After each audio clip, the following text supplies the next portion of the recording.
Miguel Myers. Welcome to My Horror Confessional, where every week I will have a guest come on and talk about one classic horror movie that they haven't seen and why. We'll discuss the movie, the actors, and probably get off topic quite a bit. Once I believe that they have properly atoned, I will absolve them of their horror movie sin. Today we have Gerardo Preciado, known professionally as the Ancient Order of the Droids, where he composes imaginary horror soundtracks. Recently, he's released My Little Slasher and Dracula: The College Years.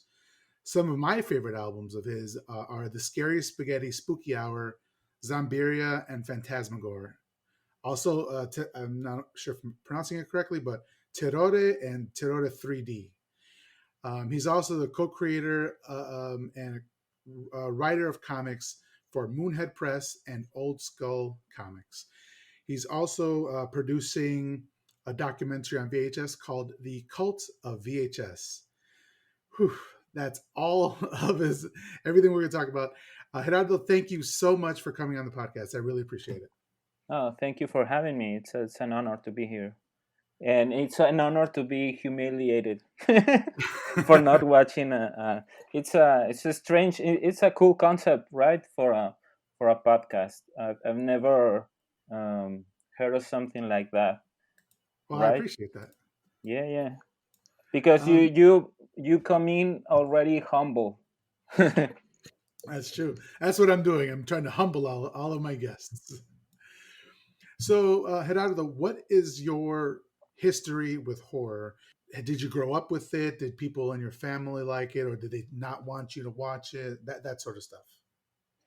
Yeah, well, when every since like when I was a little kid, like I have an older brother. He's 4 or 5 years older, and so that to me that's like the big mystery is how did he start watching horror? Because to me, I was brought up in a world where that was normal, where you watch everything, and he wasn't, let's say he was 10, 11 years old, 12 years old in Mexico. At that time we live in Ciudad Juarez, which is looking back at it, it's strange to have lived in one of the most dangerous cities in the world. Hmm. But so I don't know how he became obsessed with it, but I watched everything, every horror movie up to that point. And we used to rent the one that my favorite was Texas Chainsaw. Still, I think it's my favorite horror film. But the one that is my brother's favorite is Evil Dead 2. And in Mexico, that movie was called El Despertar del Diablo, which it translates to the Awakening of the Devil. Evil Dead is still to this day it's kind of a title that sounds cool, but I don't think, like, I don't know if it means something. Evil Dead, but the Awakening of the Devil, and the skull and the eyes looking at you, that was terrifying. So I was like, I don't know, 6 years old, and we rented that movie for weeks, but we always stopped it at, like, I think it's about at the halfway point where Ash decides to leave the place, and the bridge is like destroyed, or like he can't go back. And at that point we could not take it anymore, and we pressed eject on the VCR, and we could not handle it. And back in those days, I did not see the humor in it. That was much later, like when Army of Darkness, that I saw. Oh, okay, so this is funny. Yeah. So, and also, like, another favorite will be the no, I'm sorry, Bad Taste, the Peter Jackson. So even back then, we maybe didn't know it, but we gravitated towards low budget with a lot of personality, a lot of both Sam Raimi and Peter Jackson at the time, who became huge, right? But you could see, like, they had like very low budget films, but with a lot of personality. So those were the movies that we watched over and over, and of course all the Friday the 13th, on the Nightmare on Elm Street, Chucky. I had I don't know, like a 2 or 3 months after the first one, that I had the same nightmare of Chucky, where he's burned, and I Uh-huh. wanna play, and then that lasted like. But I don't know why. That's I still don't know how my parents did not check what we were seeing. I don't know, Mhm. but And that's what I'm fascinated with is what were the parents doing? no, Because like my parents didn't care. Like we had a three flat house in Chicago, and my older brother, who's 10 years older than me, lived in the basement, and they never came down there. We just saw everything down there. Like he loved horror films, and that's how I got to know him. When I realized that it wasn't normal. I think I was about 11 years old or something, and 10, maybe 10, and I had a friend come over, and we were playing with action figures and stuff, and for whatever reason I put on the VHS tape that was on the VCR, just to have like background noise, Mhm. and it was a film that I I don't even remember seeing these films like entirely, but it was the one It's Alive, the one of those films where With there's like a the baby. baby, yeah. Yeah. And I remember that I was playing like with a RoboCop action figure or something, and then my friend will not watch the TV. Like he will always have his side, or he did not watch it. So I was like, why do you not watch? And he was like, I'm not allowed to watch that stuff. So he was clearly scared, and to me it was so weird. And so, okay, that's when I realized that, it's not normal to have to see these things so young, right?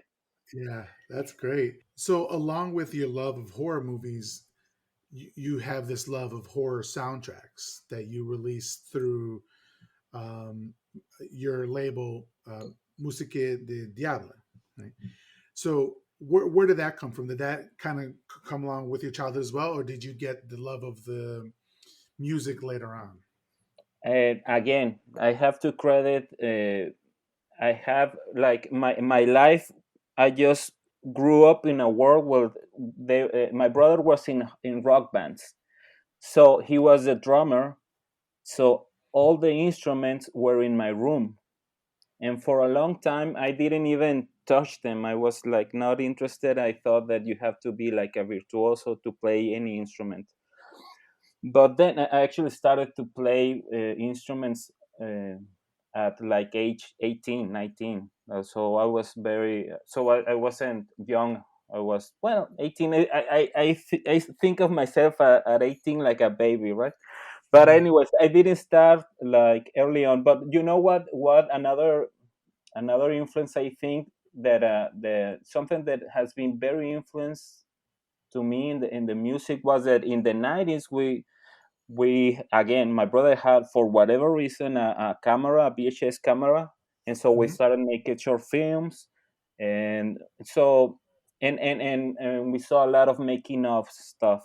And I remember the one that Robert Rodriguez was talking about. He made the music to his films, and in that featurette or documentary, he said, "Oh yeah, John Carpenter made the music for his films," and Mhm. that blew my mind. So I was like, "What?" Like, Mhm. and when I started making music, from day one, I kind of, even when I started like making rock music, I started playing with synthesizer, and sequence the albums as a soundtrack and all that stuff. And going back to, because as you mentioned, terrore, or terrore, maybe it will be more Yeah. right. That's again, that's an Italian, right? That's my take on Italian films. And but that's, if you hear it, it has a little bit more of John Carpenter in it, so it's combining a little bit. When I come up with these things, it's very important to me to create the character like this. I start out most of my soundtracks, I think this film is horrible, this is a bad film, but this is one of those bad films that you love because it's a knockoff film. It's a cheap film, like the Italians did not have the budget, did not have the time. So I look at it that way. So you create the whole concept, the director, the reviews. So Mhm. part two, I think, oh, so part two is actually a little better movie, but part three is a horrible movie because they fired the original director and they just wanted to make They just uh, want to do the 3D. yeah, yeah, big, and of course you had those the 3D adaptations at the time, the Friday the Yeah. 13th 3D, and also I made one that's called Il Maniaco, which is Il Maniaco is like the slasher character from the Terror franchise. So Mhm. I made a soundtrack that is named Il Maniaco, which came out in '87, but it was actually a film that was made in the '70s that was retitled, that wasn't even like part of the franchise, because that's part like as a horror collector, you discover a lot of these things that the movie companies back then made that were basically trying to rip you off. Like they made some very cool artwork that wasn't at all in the movie, or they retitled another movie like the zombie films and made a franchise out of movies that had nothing to do with each other. So those are the kind of things that I think about when I'm coming up with something like that, and that's what keeps it like inspired, to keep doing those things. Yeah, that's some of my favorite stuff. Is just going through your discography, and do you know how many albums you put out since like 2013? I think the first one wasn't Terror the first one.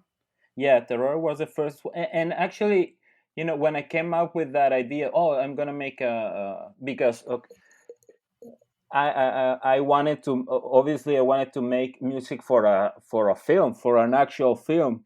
And when you Mhm. start making music, you realize like, oh, it's not as easy, right? So I'm one of those people that says, okay, so you're not going to give me an opportunity, I'm going to create an opportunity. I'm going to make, even if it's not a real film, I'm going to make the little soundtrack, right?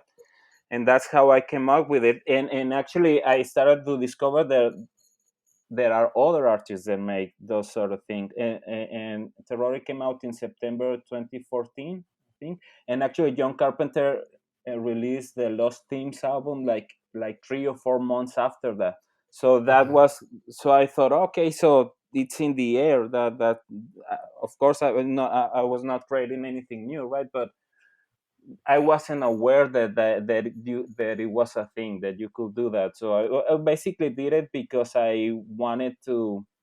That's the way I look at things. Like, you have to create your own opportunities, right? And so, Mhm. if I'm being honest, it wasn't a success, of course, right? It's not like I became famous or anything because of that album. So this is my personality. So I said, okay, so no, Terrori didn't. If you look at it, it's a failure. I did nothing. Okay, so what I'm going to do? I'm going to pretend it was a success, and I'm going to do part two. So, and Yeah. I'm going to do part three, and part four, and part five, and I'm going to prequel and stuff. And but that's the way I look at it. Like. And going back to the Italian stuff, because of the film that we are going to talk about, though the Italian films I discovered more like in the '90s, and at this point we were starting making short films, and I wanted to make my own short film, and I came out because I love the Italian stuff with one that was called Il Proiettile Insanguinato, which translates to like the bleeding bullet. And in that film, well, that short film that I actually didn't finish, but I had my friends speak with an Spanish accent because we are fans of also Spanish cinema at the time, from like Alex de la Iglesia. Perdita Durango was released in Blu-ray a couple of months ago, and How about like ¿Quién puede matar a un niño? That's Spanish, I right? I haven't seen that one.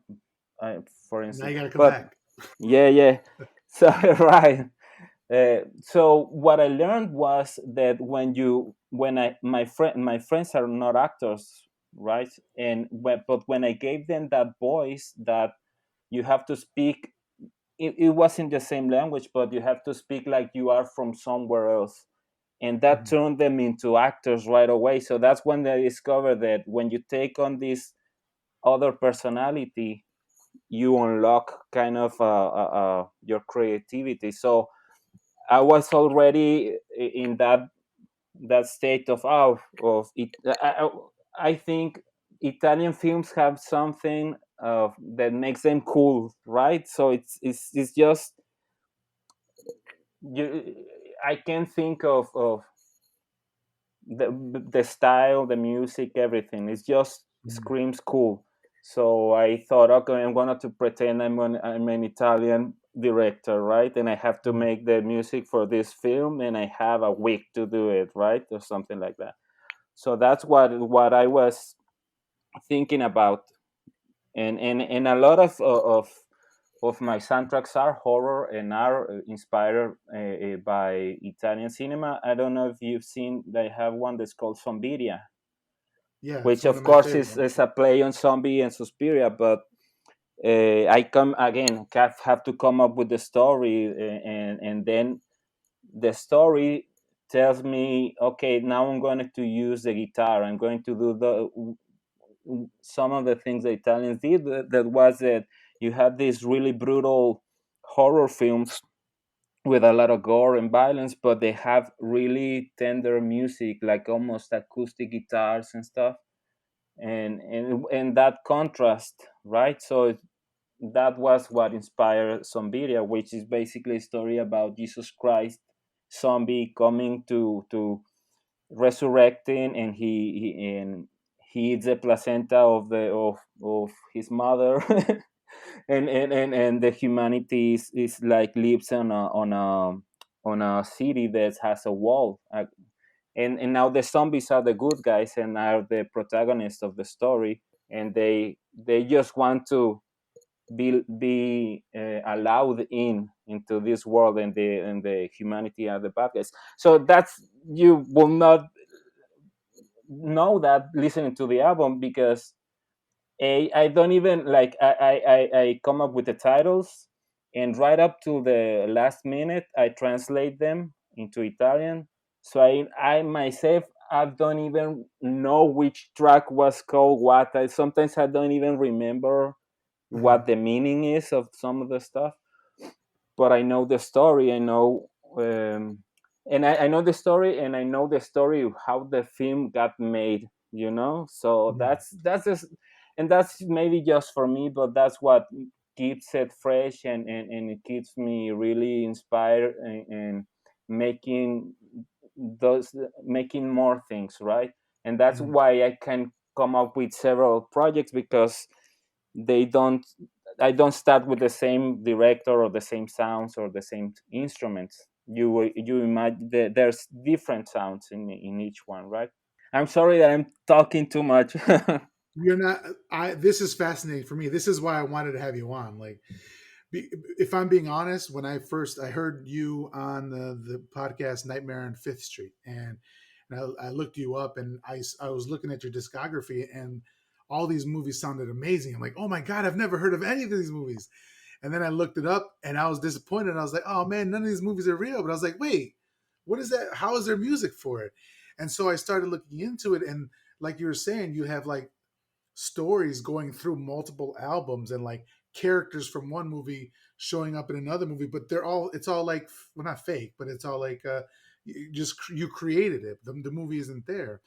And I just thought that was absolutely fascinating, and just so creative. And I just wanted to talk to you. So all this backstory you're giving me, please, I love it. You can talk as much as you want. Yeah, well, on that note, that's why on my little slasher, which is the first one that is like an American film, I made a point of, I have to write the screenplay as well as the soundtrack to it. and also because that this soundtrack for my little slasher I wanted to combine, which sounds amazing and incredible. So I'm not saying that I achieved this. Okay, I did not achieve this, of course, but I wanted to combine like the John Carpenter with the John Williams. So like the ET, the strings, the hard pulling stuff with Hmm. the bass of the John Carpenter, like tension and the bass pumping. And so that was what I wanted to do with my little slasher, and which is basically the story about a kid that befriends a demon that looks kind of sort of like a Jason, in the sense that he's like a big guy who is a mute, who doesn't speak, and the whole movie is about trying to get him back to hell. And so he has to say goodbye at the end and cry just like ET, right? And I also was inspired like by movies like the Airbud, like the Airbud that was, I don't, I think it's The called Airbud. basketball playing dog. Yeah, exactly. Like Yeah. those movies that again, it's a kid and his dog, but with all this. And what I wasn't expecting, but it happened when I was making that album, was that while I was writing the screenplay, I had like a playlist of music that I listened to it, and I had an idea. Like I have a song that I wrote with a friend of mine, like 15 years ago, 20 years ago, and who is the guy. His name is Daniel Baylis. He is the artist. He does the covers for terror and all the stuff. He's an amazing artist. He's also an amazing guitar player. And so I told him, let's finish this song. So this is going to be the song that plays on the end credits of the film. It's a power ballad because it's set in 1989, Hmm. and the year that I Remember You by Skid Row came out. So it was like, okay, this is going to be like a power ballad, and it came out really good because again he's an amazing guitar player, and I put strings on it, and we hired a British singer, that like a heavy metal singer, and I actually hired a voice actor to record dialogue from the child to put into the song. Like this is actually a song from the movie, and so what that's what excites me to do things like that. That sounds so ridiculous that it's like why, but because it makes me happy, right? So that's the whole Yeah. point of doing things. Well, it's so meta. It's like everything is here except the movie, right? So Yeah. now, like if you were to get a producer, you'd be like, I've done everything. All you got to do is make the movie. What I love about the albums that you make is when you like you name it whatever you name it, and then if I were to just sit there and look at the soundtrack, the names of the songs, and just listen to music, like I see the movie happening in my head by just listening to the music. And it's just so much fun to just what you're doing is just just absolutely amazing. So I just wanted to tell you that, I mean, I think you're doing an amazing job with that, basically writing a movie with music. It's kind of like the first time I know Carpenter did it, but I am a huge fan of Carpenter, and I just took those as songs that he was doing, not exactly a movie, putting together a movie, which was what I see you doing. First of all, thank you for that, because what you just told me, I've never thought of it as this, but you're basically describing like when you read a book, you see the film in your head, and Hmm. and with music, I have not had that experience, so that's a very cool thing. if Yeah. if if you can imagine that, so that means that if we ever do a movie, it's going to disappoint you because it wasn't what you thought. Right? No, I'll be so excited. I'll be like, oh, this is even better. Yeah, yeah, yeah. I really liked your new album, My Little Slasher, and I signed up for, you had a Kickstarter, and so I signed up for the Kickstarter. I believe it was for this one, and then you started like where you've been doing it a couple years, is pressing vinyl for these albums. Is that correct? Yeah, So how so so how did that come about? yeah, so Terrore, the first one was released in 2014, and I made Terrore the director's cut. So I remastered it and made a Kickstarter in 2018, 18, I think. And I didn't release vinyl before because it's very expensive. So just like a quick explanation: to make a vinyl, you have to make like two metal plates that make a mold, and you put like plastic, and you press them. Right, you press the vinyls, but you have to make like 400, 500 albums, and you have to invest, I don't know, like $3,000, and it was too much for me. But I discovered this company that records the album. So they take like a plastic album, a virgin album, and they record one by one each album. So they engrave it, let's say, and that helped, and I could do like 50 albums instead of 300, 400, 50 very expensive albums that I'm not going to make money of, because I'm going to barely cover the expenses of making the albums, the artworks, the sleeves. I glue them myself, I cut them myself, so I make everything myself, right? So that's what, but to me that's the dream. So you're talking about the meta aspect of it. I see it more like there's another dimension where these things exist, those movies exist on those dimensions. And when the vinyl records are a way of like going into that dimension and bringing here something physical, right? So what we now have something from that other dimension here. And I've done four campaigns, and this one is the first one that is going to have the physical script as well as the album. So yeah, that's like, how do you keep topping yourself, right? So make I don't know what I'm gonna do next. Maybe I'm gonna have to make the film. Yeah. So Gerardo, now we're here because you had to confess your sin of never having watched Deep Red. Is that correct? Yes, That's and correct. I'm very sorry. So you talked about like watching Giallo in the '90s, or when you came across that. How do you think this movie, I quite possibly, unarguable, or I should say, arguably, the best Giallo movie? How did this one pass you by?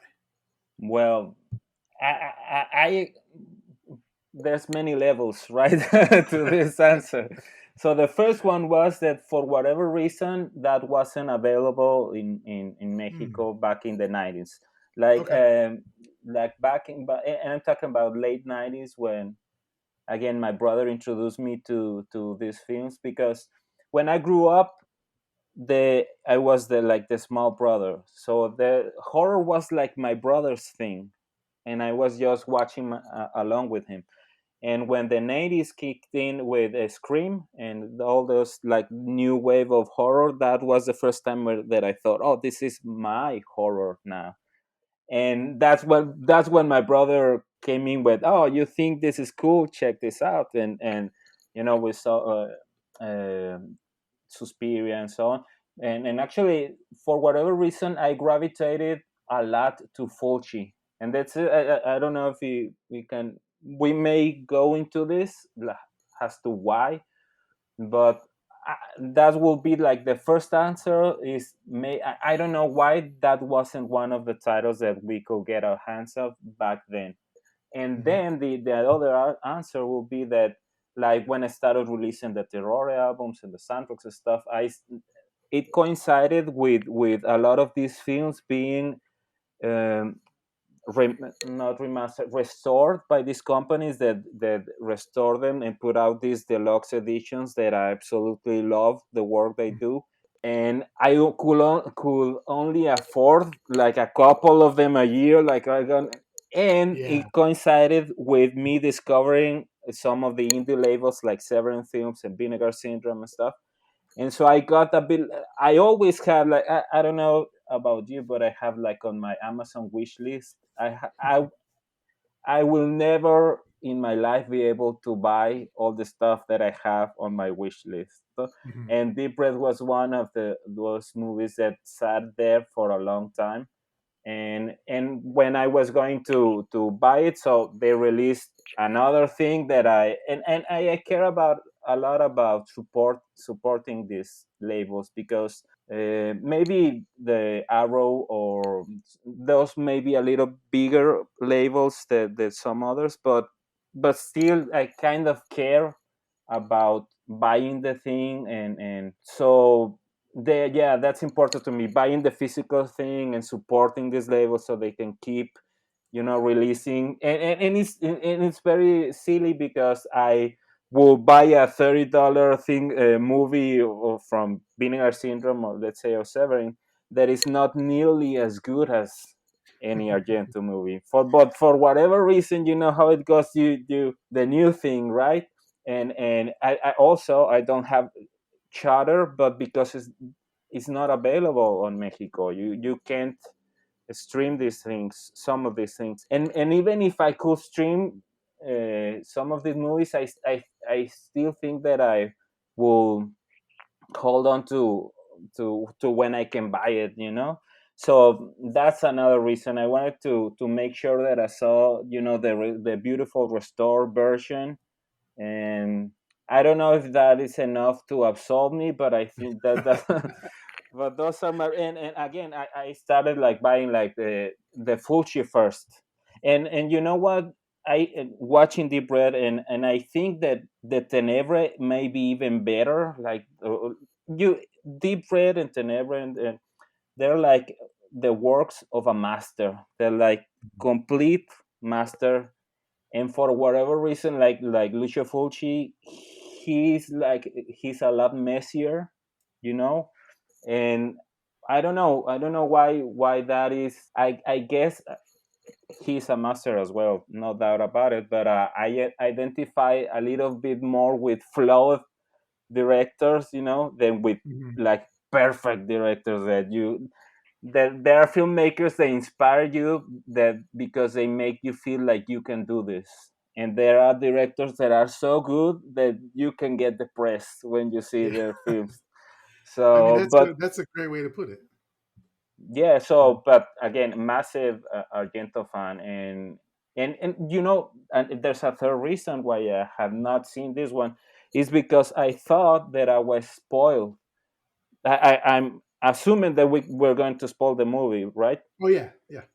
So the scene where that toy robot comes straight at the camera, Hmm. I had seen that before, and I Oh. thought, oh, that's the end of the movie. Obviously, that's the best part, right? And I Uh, was very surprised to see that that was like at maybe at 2/3 of the movie or halfway through the movie. I was actually scared when that happened, because I wasn't expecting that to happen there. So right. that's like, I think that maybe with I have three different timelines for not having watching this. So I don't know if that absolves me, but you you know. know, Gerardo, all I'm hearing are excuses. It's interesting that you earlier you were talking about re-release, how they used to re-release movies under different names. Well, Deep Red or Profundo Rosso was re-released under a different name of the Hatchet Murders. And so that kind of goes along with the movie we're going to talk about.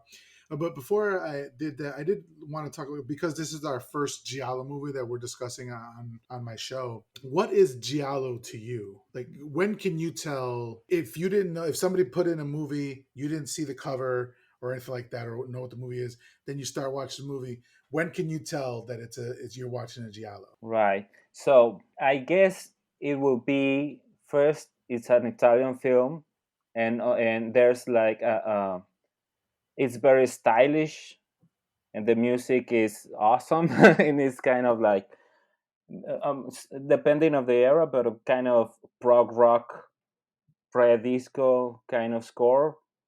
And there's like a killer that it has to have 100% leather gloves, right, and a knife, and I think that the music and the style, the lighting of the films, I think, and there's also the element of mystery, right? Like they're all kind more or less like a who done it, right? Like you have to, and it has to make a sort of sense.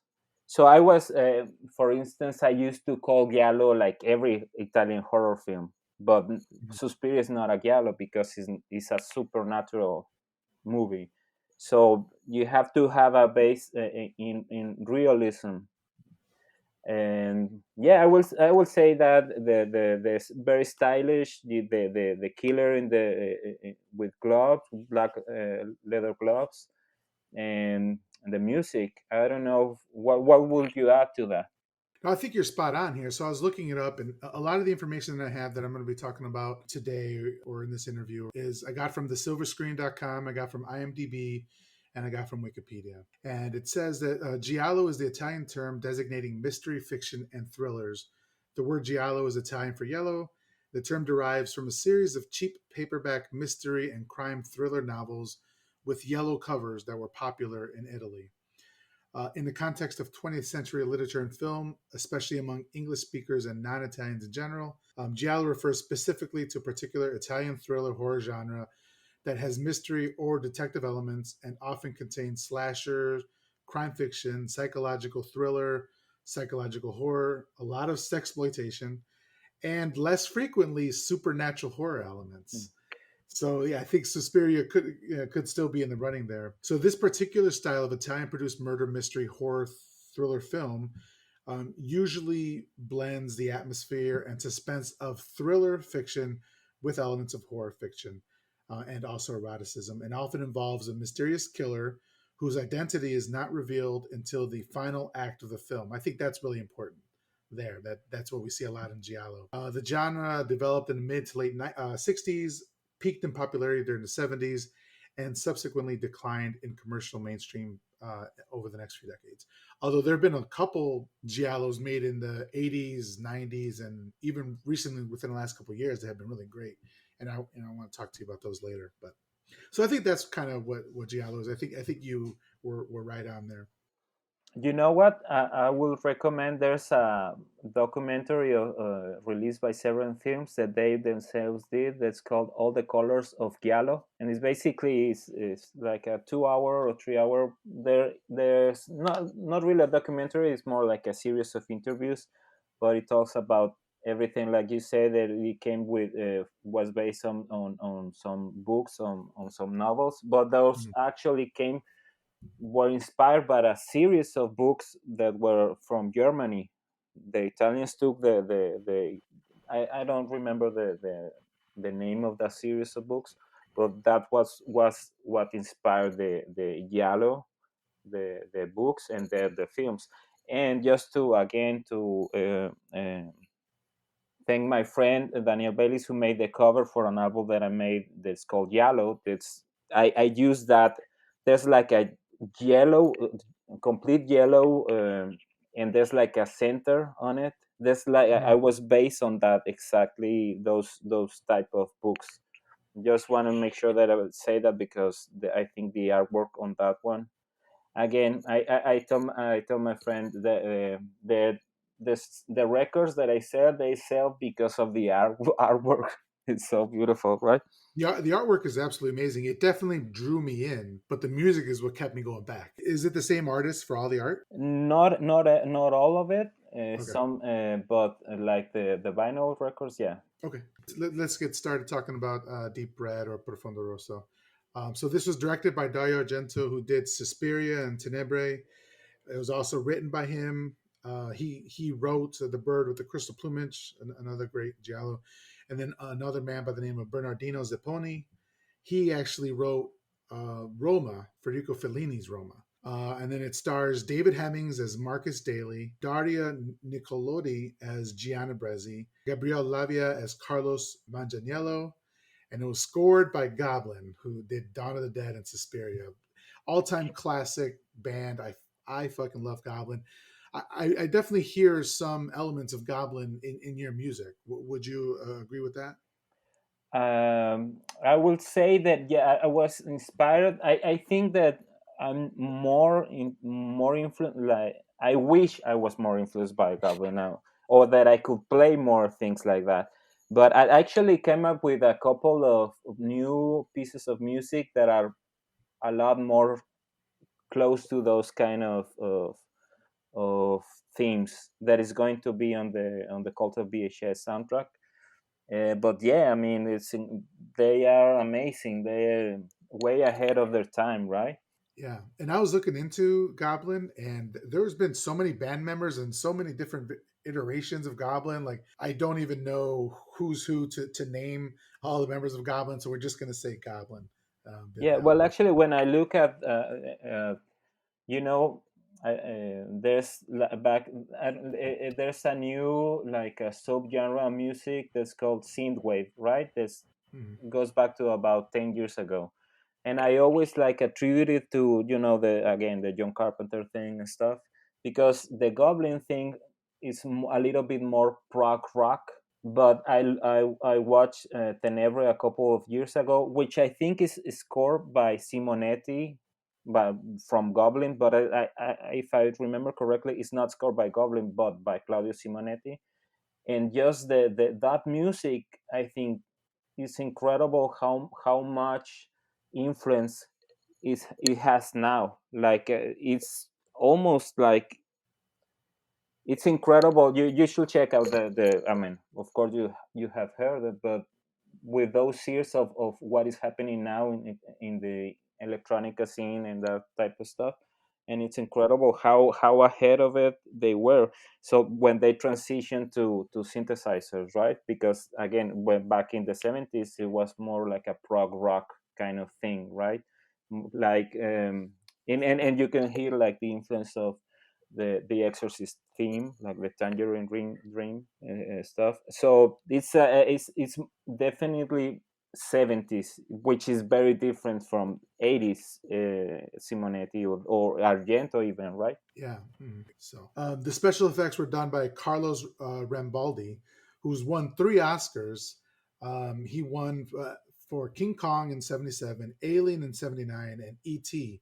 in '82. But he also did a lesser known movie called Possession from 1981, which is a great, absolute great movie. So the film was Argento's first collaboration with Daria Nicolodi, who played Gianna. He was married with her at the time, and it was also his first collaboration with Goblin. Argento would collaborate with Nicolodi 5 more times, and with Goblin or Simonetti 10 more times. Nicolodi actually co-wrote the screenplay for Suspiria as well. So Just I'm gonna say something really quick before I forget it. sure. But you know what?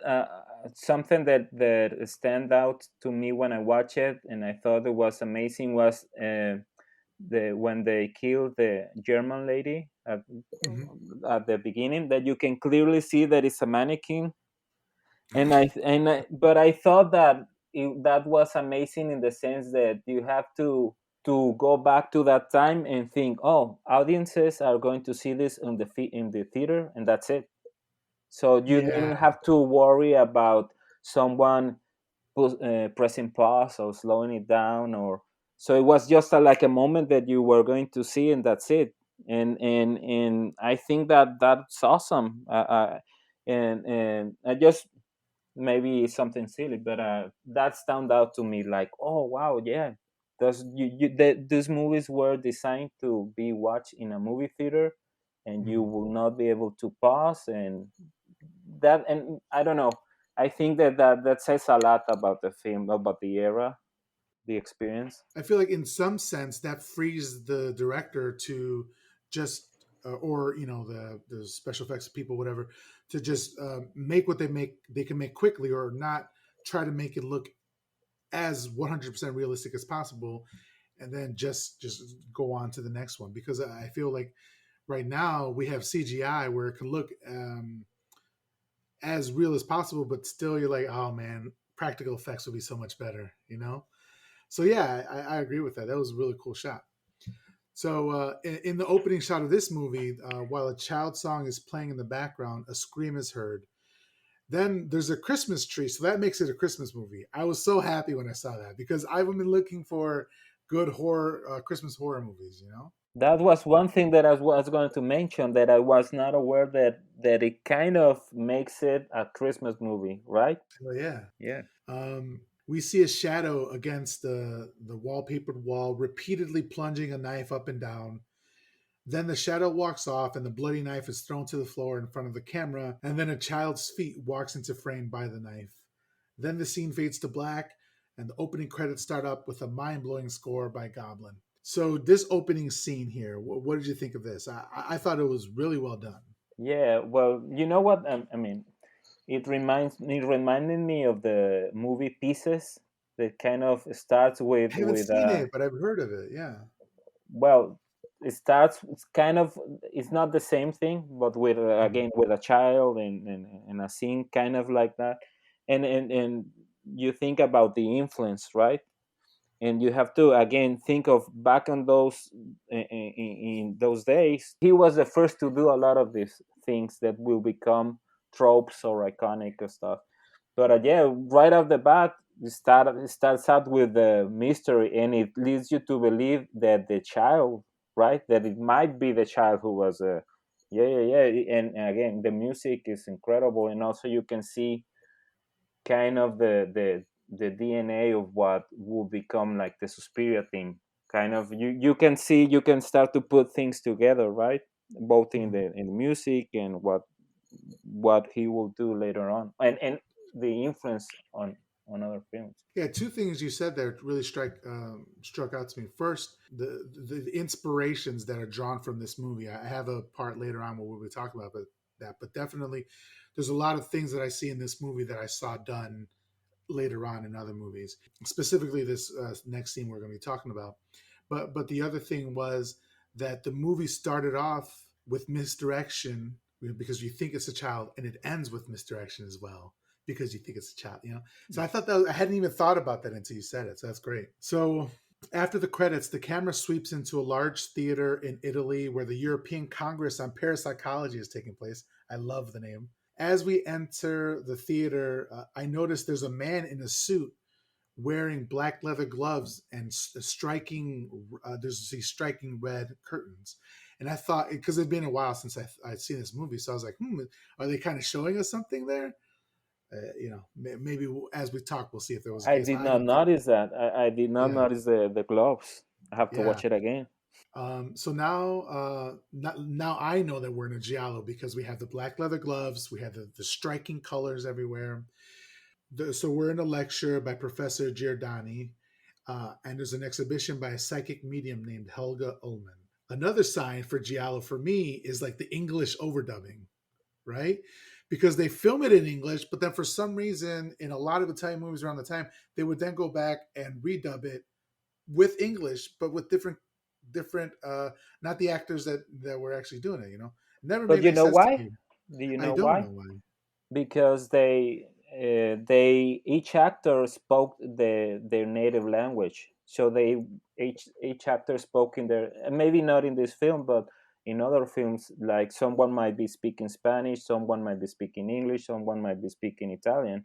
They made this so fast that they knew that the audio was not going to work at all. So some actors spoke differently. Maybe they didn't even understand each other. Oh So wow, they were already uh, cutting, those corners, right? yeah, So we don't have the time. You speak your language, and we'll dub you. So even when maybe I don't know again in this case, but that's why you may see in a film like someone speaking Italian and someone speaking English, and they are both dubbed, right? yeah. Okay, that makes sense. I didn't know that. So then Helga's specialty is seeing things as they're happening. She can also read thoughts from people at the moment they're having them, or even afterwards if they're strong enough, because, as she says, thoughts linger in the room like cobwebs. I really like that, but I think you could see that they set that up. They said that because of the scene that's happening afterwards. They needed, so you can kind of see a little bit of the plot outline there. Helga demonstrates her power by reading the thoughts of a man in the audience who's holding his keys in his pocket, which she describes to him. She even correctly guesses his name. Definitely getting Cronenberg's like Scanners opening scene vibes here. You know, that's what I was talking about. Like, Yeah, because Scanners, I think came out like 3 or 4 years later, that might and be it's that like same 83 or thing. something, or Oh, 81. maybe, yeah, but Yeah, it came out after this one. But yeah, that kind of same scene of like a big conference, people on the stage, and like something big happening. You know, that was kind yeah, of yeah. cool. I didn't know, didn't put those things together, but yeah, that's mind blowing. Yeah. So during her performance, Helga has a violent reaction to the thoughts of someone in the audience. Helga talks about a murderer. She feels a presence, a twisted mind setting her thoughts, like perverted thoughts. She says the murderer will kill again. She says there's a child singing in that house. Death, blood, our blood. And I was kind of really like confused here, but they kind of tease it out in the what's going to be happening. We then see a POV of someone getting up and walking towards the. I love it in Italy. They call it the water closet, the WC, right? We would call it bathroom or restroom or whatever. What do they call it? Are you currently in Mexico? Yeah, but What do they call it in Mexico?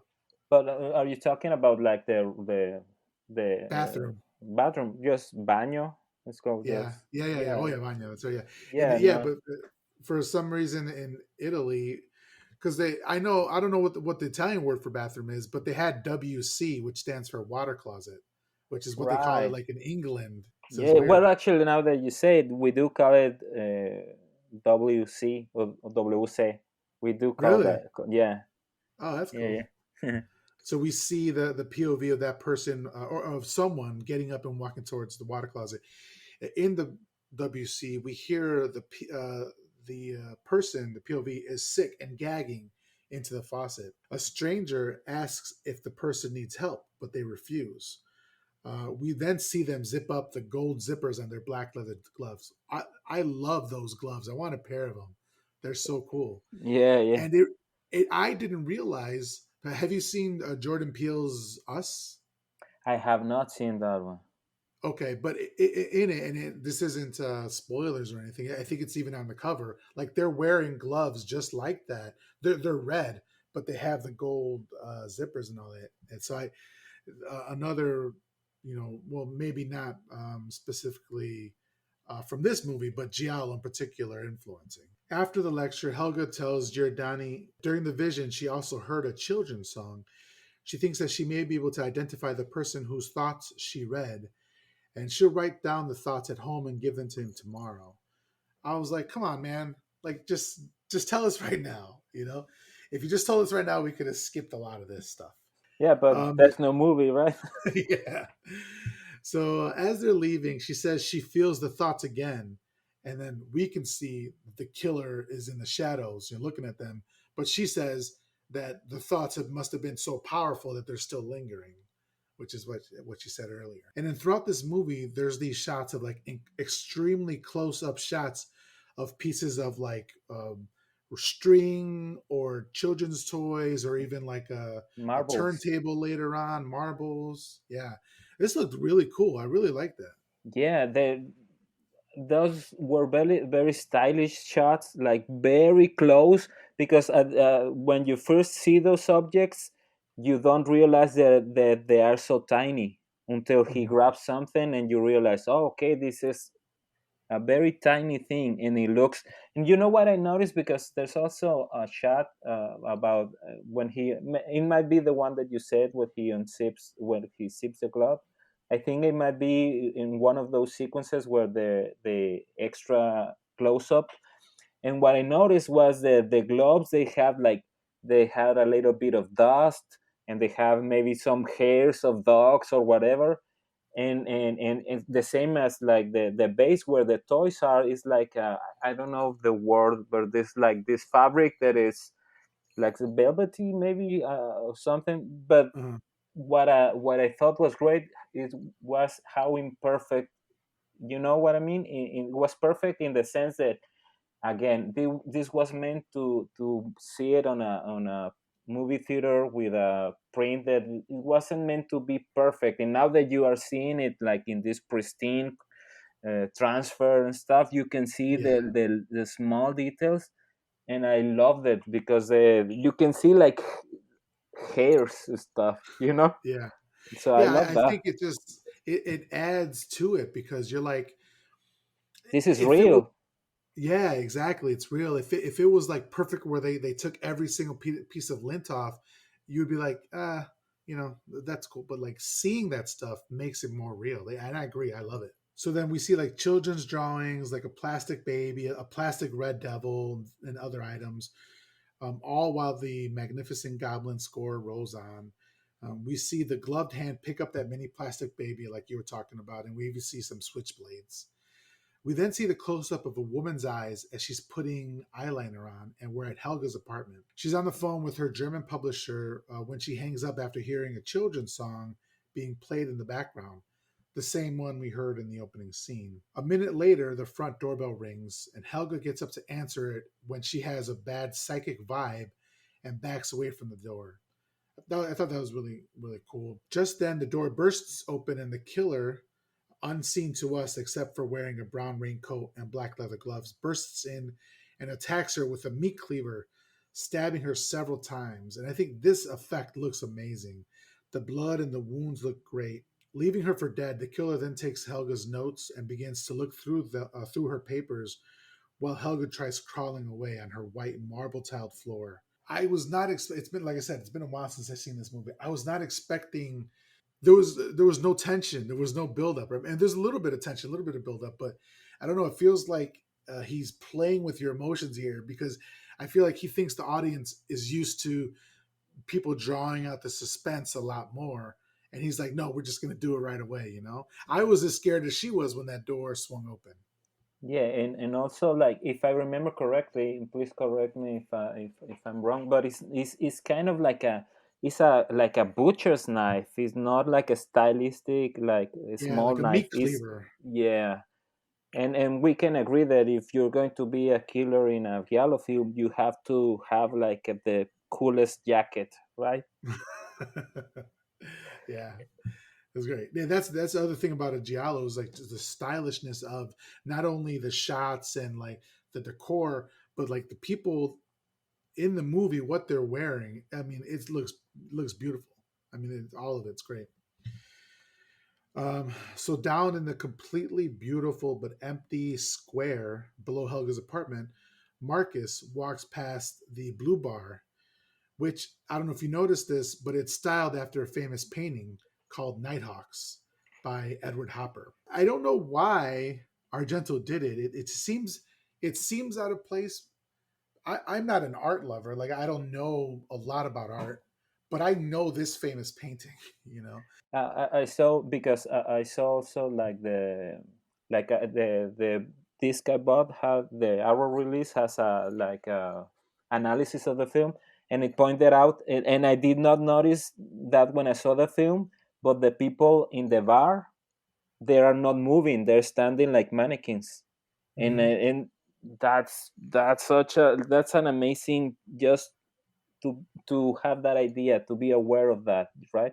And also like the shot where the two men are talking, the in the square with this like a fountain in the middle, you can frame that as a painting. That's unbelievable. And the other Yeah. thing that's amazing about that is that you see the killer attacking the German woman, and then you cut to those guys, and you you think that in in linear time, like you think that, "Oh, okay, that happened and now we're here," and and at a point you realize that Mm.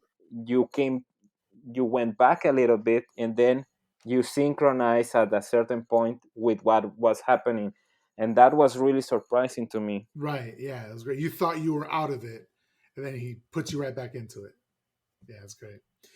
So he then speaks with his drunk friend Carlo. Carlo's a struggling musician who says that for him, a piano is a woman, and he just loves to tickle her fanny. Oh, I was gonna say, I saw the version on Shutter, which there's like a bunch of different versions. There's like, I don't know, five or maybe even more different versions. So I don't know what version you saw. So if there's a part that I don't talk about that you want to talk about, just let me know because like I Right. said, there's no way we would have seen the same version. How long was the version that you saw? Oh, so you saw I saw the 2 hour and 5 minutes version, which is basically more of the guy, the main guy who this is a stupid thing to say, that I like saying stupid things, that I thought that the whole time this guy looks exactly like Paul McCartney in the 70s.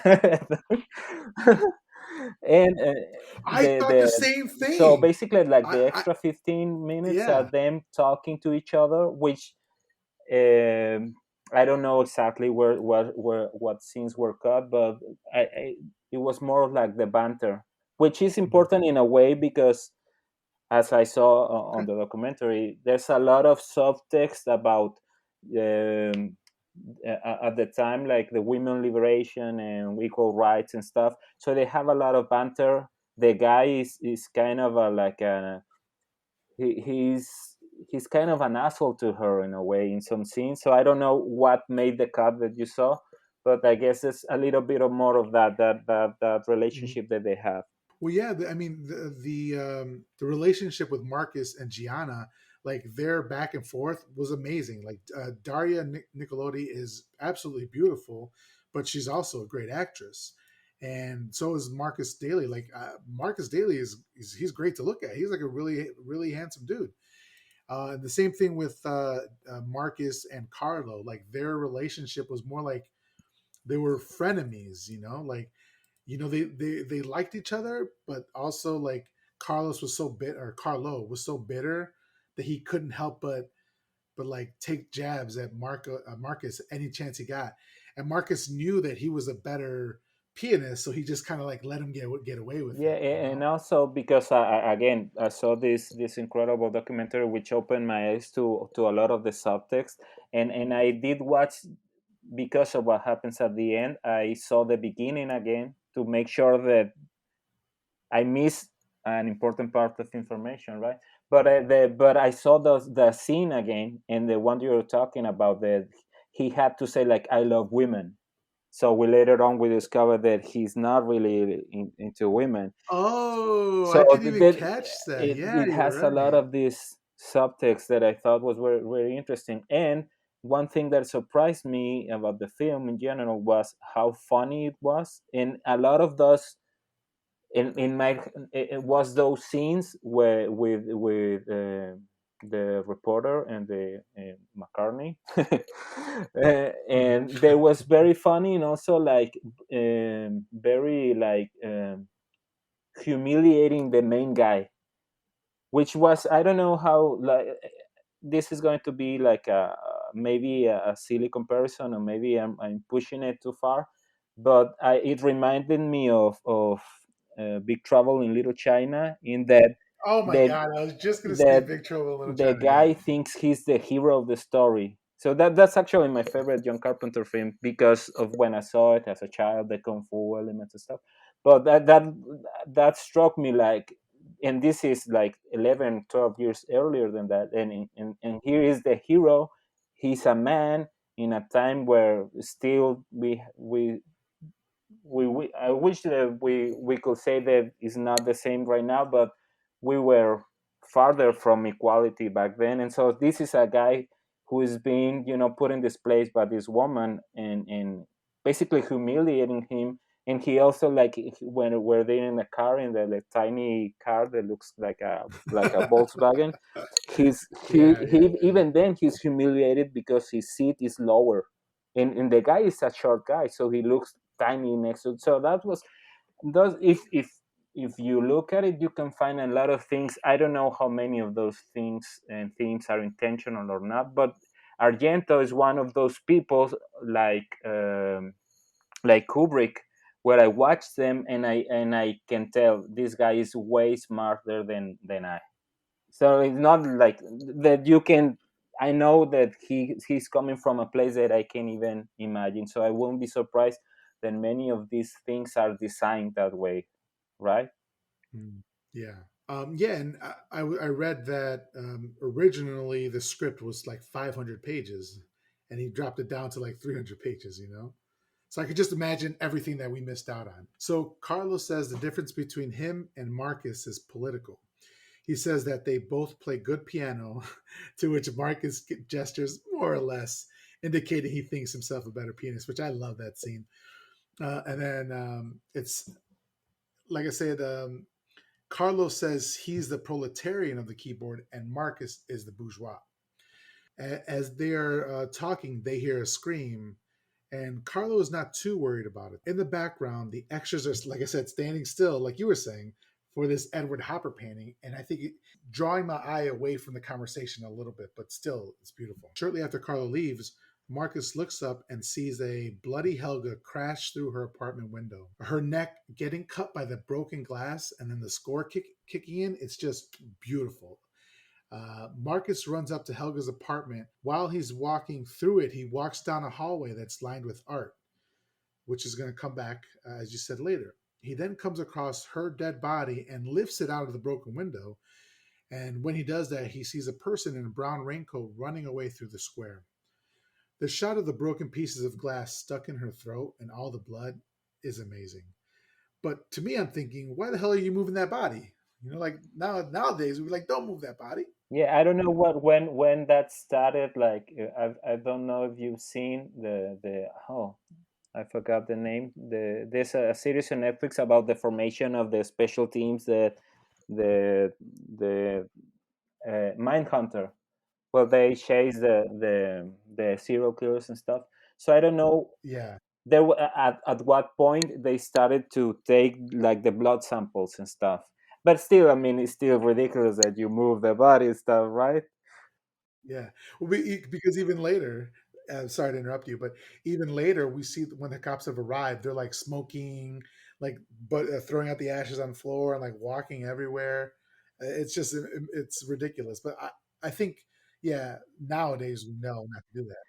I had that moment when there's like when the later on they kill he kills or she kills or someone kills the woman in the bathtub with the burning water and stuff. And when the other guy comes to that house, like the cleaning lady starts wiping out the blood, Yeah, I and I mentioned was that. like, no, no, no, no, no, what are you doing? That's There's a literal, it's a handprint on that, and yeah, we know that the killer was wearing a glove, but she doesn't know that. yeah. So yeah, it's so funny. Um, So a little later, the police arrive and question Marcus about witnessing the killing. While standing in the hallway, Marcus feels that something from the apartment is missing or out of place, but cannot put his finger on what it is. The officers ask Marcus if he knew the woman. He repeats that he's her upstairs neighbor. Just then, we're introduced to Gianna Brezzi, played by Daria Nicolodi. She's a feisty journalist. She looks amazing. She enters the apartment but is told to stay away by the lead detective. Her hairstyle is gorgeous. Her dress is amazing. Gianna explains to the police that Helga was a sort of psychic.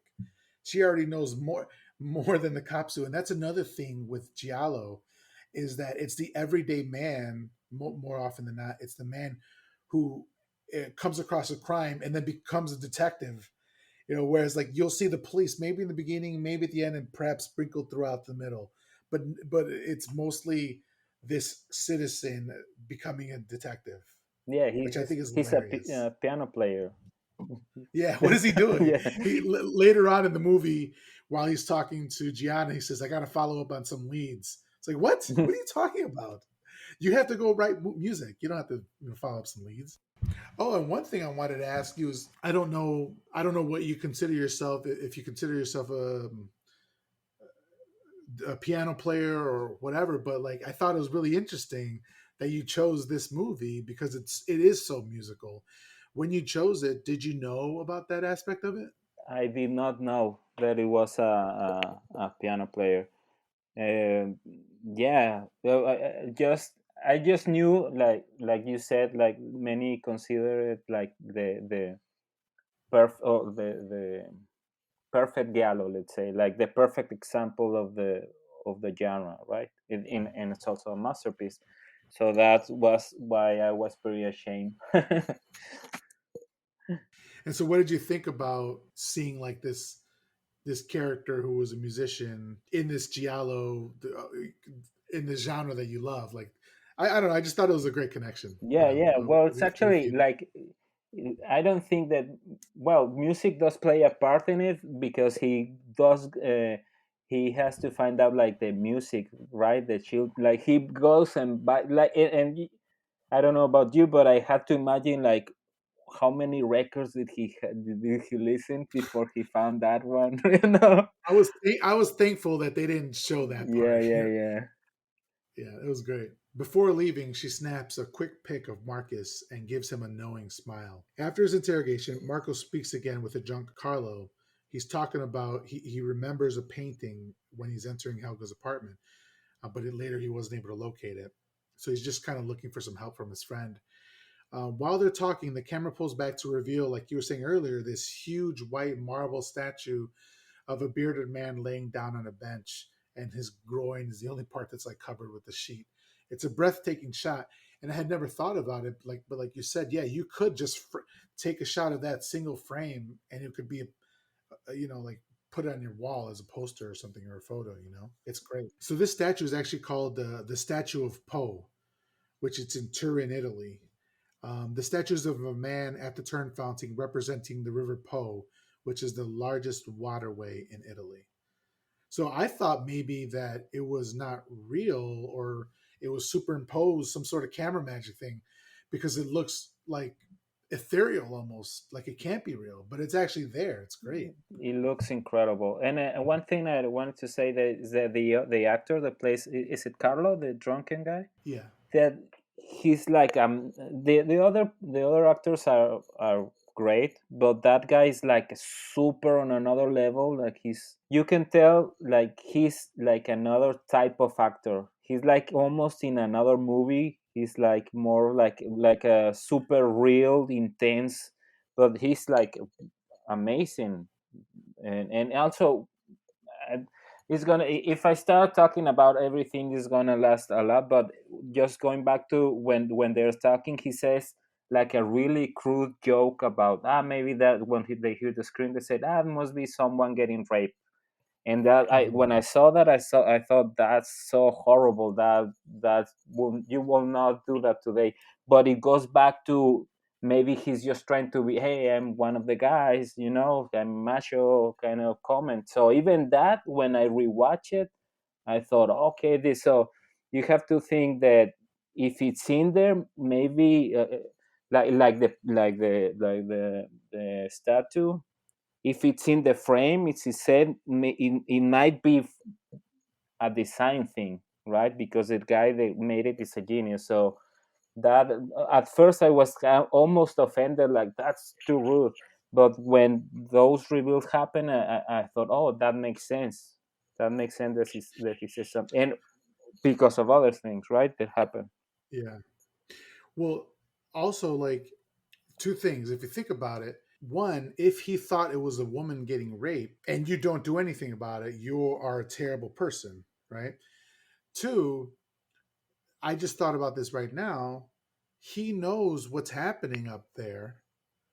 And so he's saying things to get Marcus off the trail. Yeah, exactly. So I hadn't even thought about that. So the next day or a couple days later at Helga's funeral, Gianna, speaking to Marcus, points out Professor Giordani and a man named Bardi, both of who are well acquainted with Helga. My question is, why is she being buried in Italy? They said she's only visiting for the last couple of months, and she's from. They said at one point they said Germany, then they said Lithuania, but regardless, she's not from Italy. So why are they burying her there? A little bit of a plot hole there. Right. I didn't even think about that. Right? Yeah, Because they have to meet there. yeah. And because this guy is now a detective, he's now in the case. So later, Marcus and Gianna interview both Giordani and Bardi to glean whatever they know about the strange event at the lecture. Marcus sarcastically thanks her for printing his name in the local newspaper and declaring him a witness, which would make it easier for the killer to come after him. Gianni suggests that she and Marcus should work together to find the killer on their own.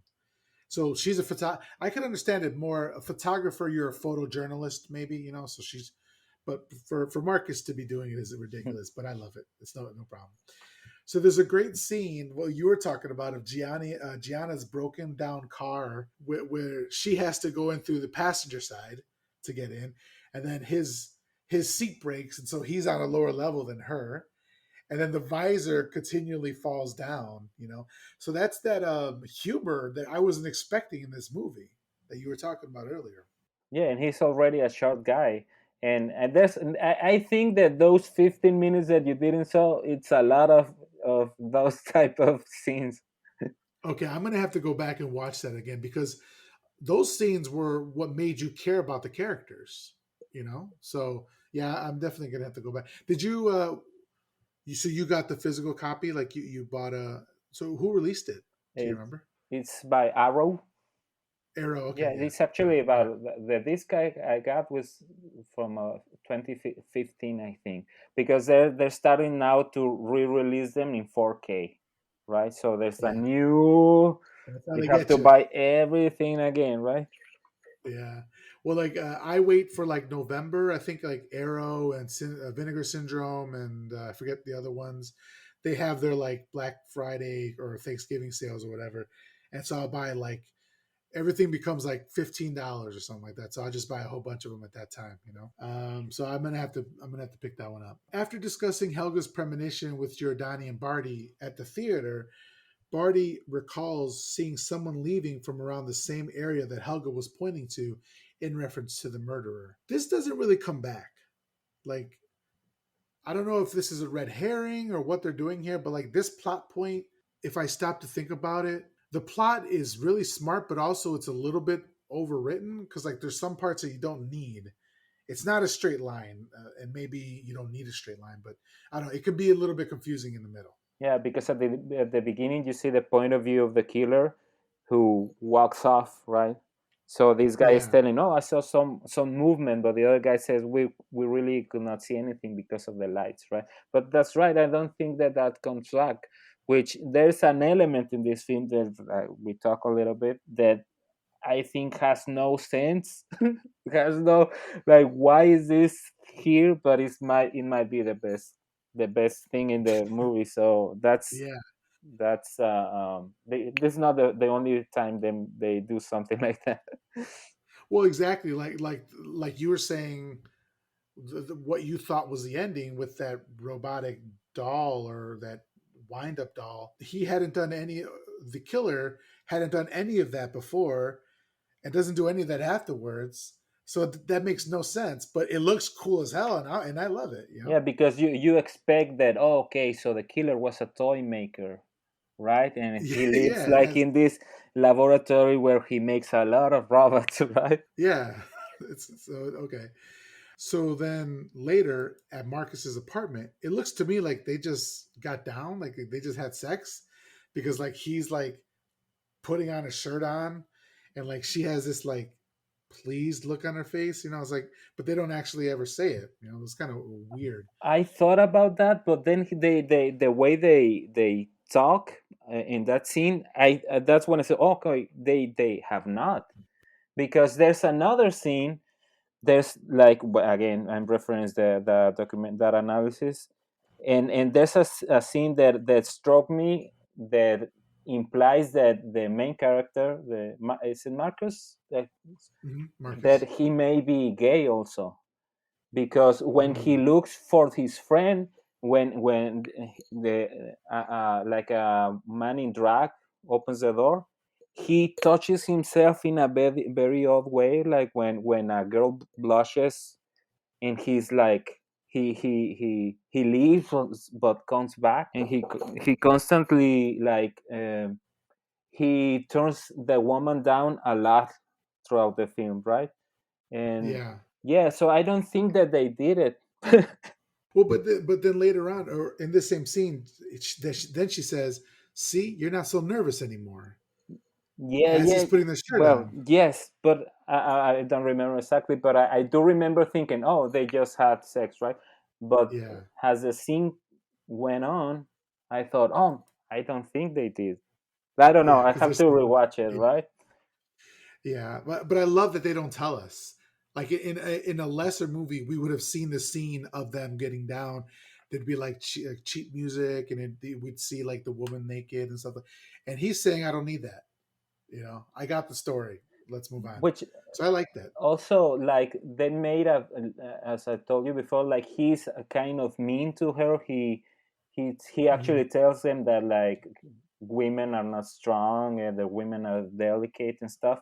And Yeah, then there's a scene where she beats him in at an arm wrestle contest, yeah, I love and that part.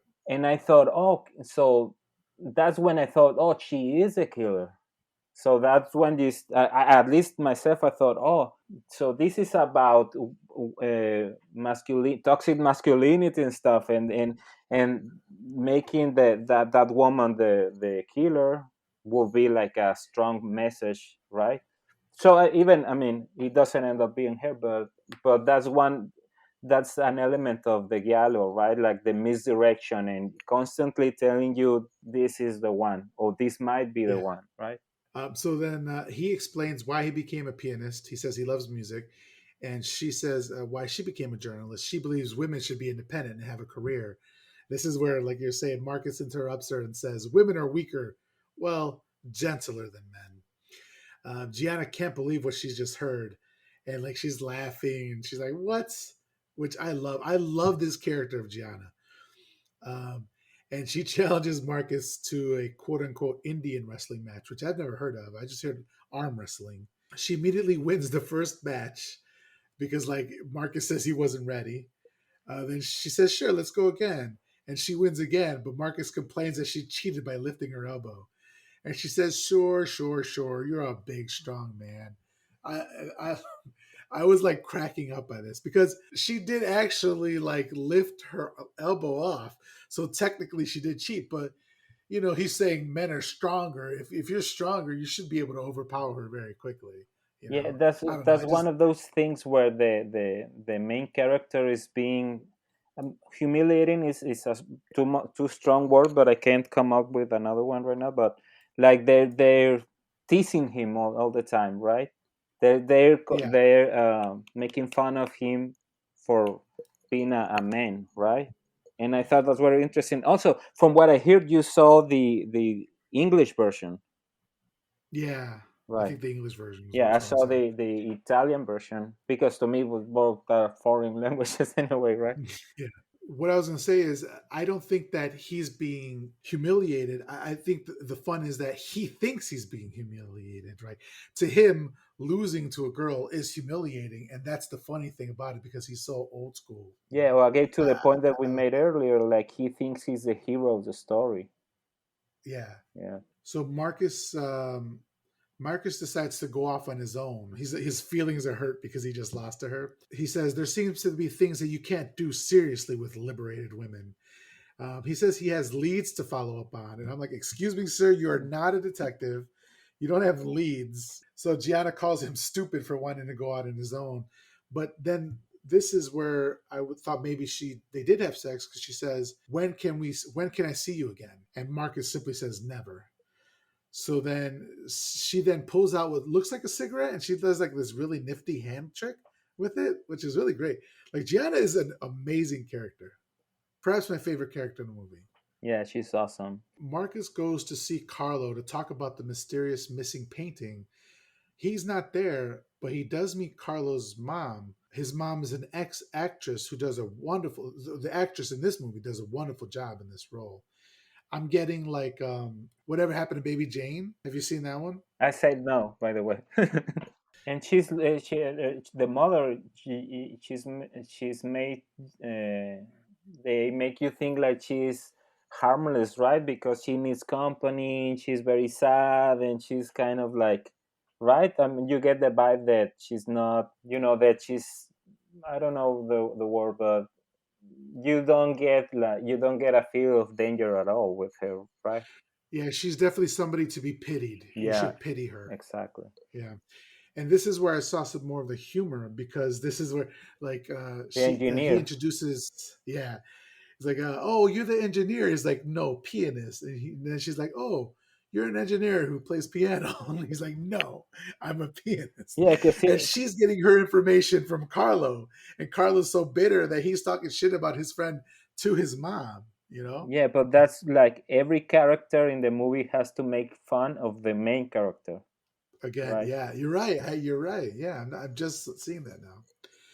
So I thought this was that was hilarious. And fortunately for Marcus, Carlo wrote down for his mom where he'd be, which it's so quaint because like I would never tell my mom where I was going to be, like, or maybe I would. I'm going to a friend's house, but it just seems like such a '70s or '80s thing to do, you know.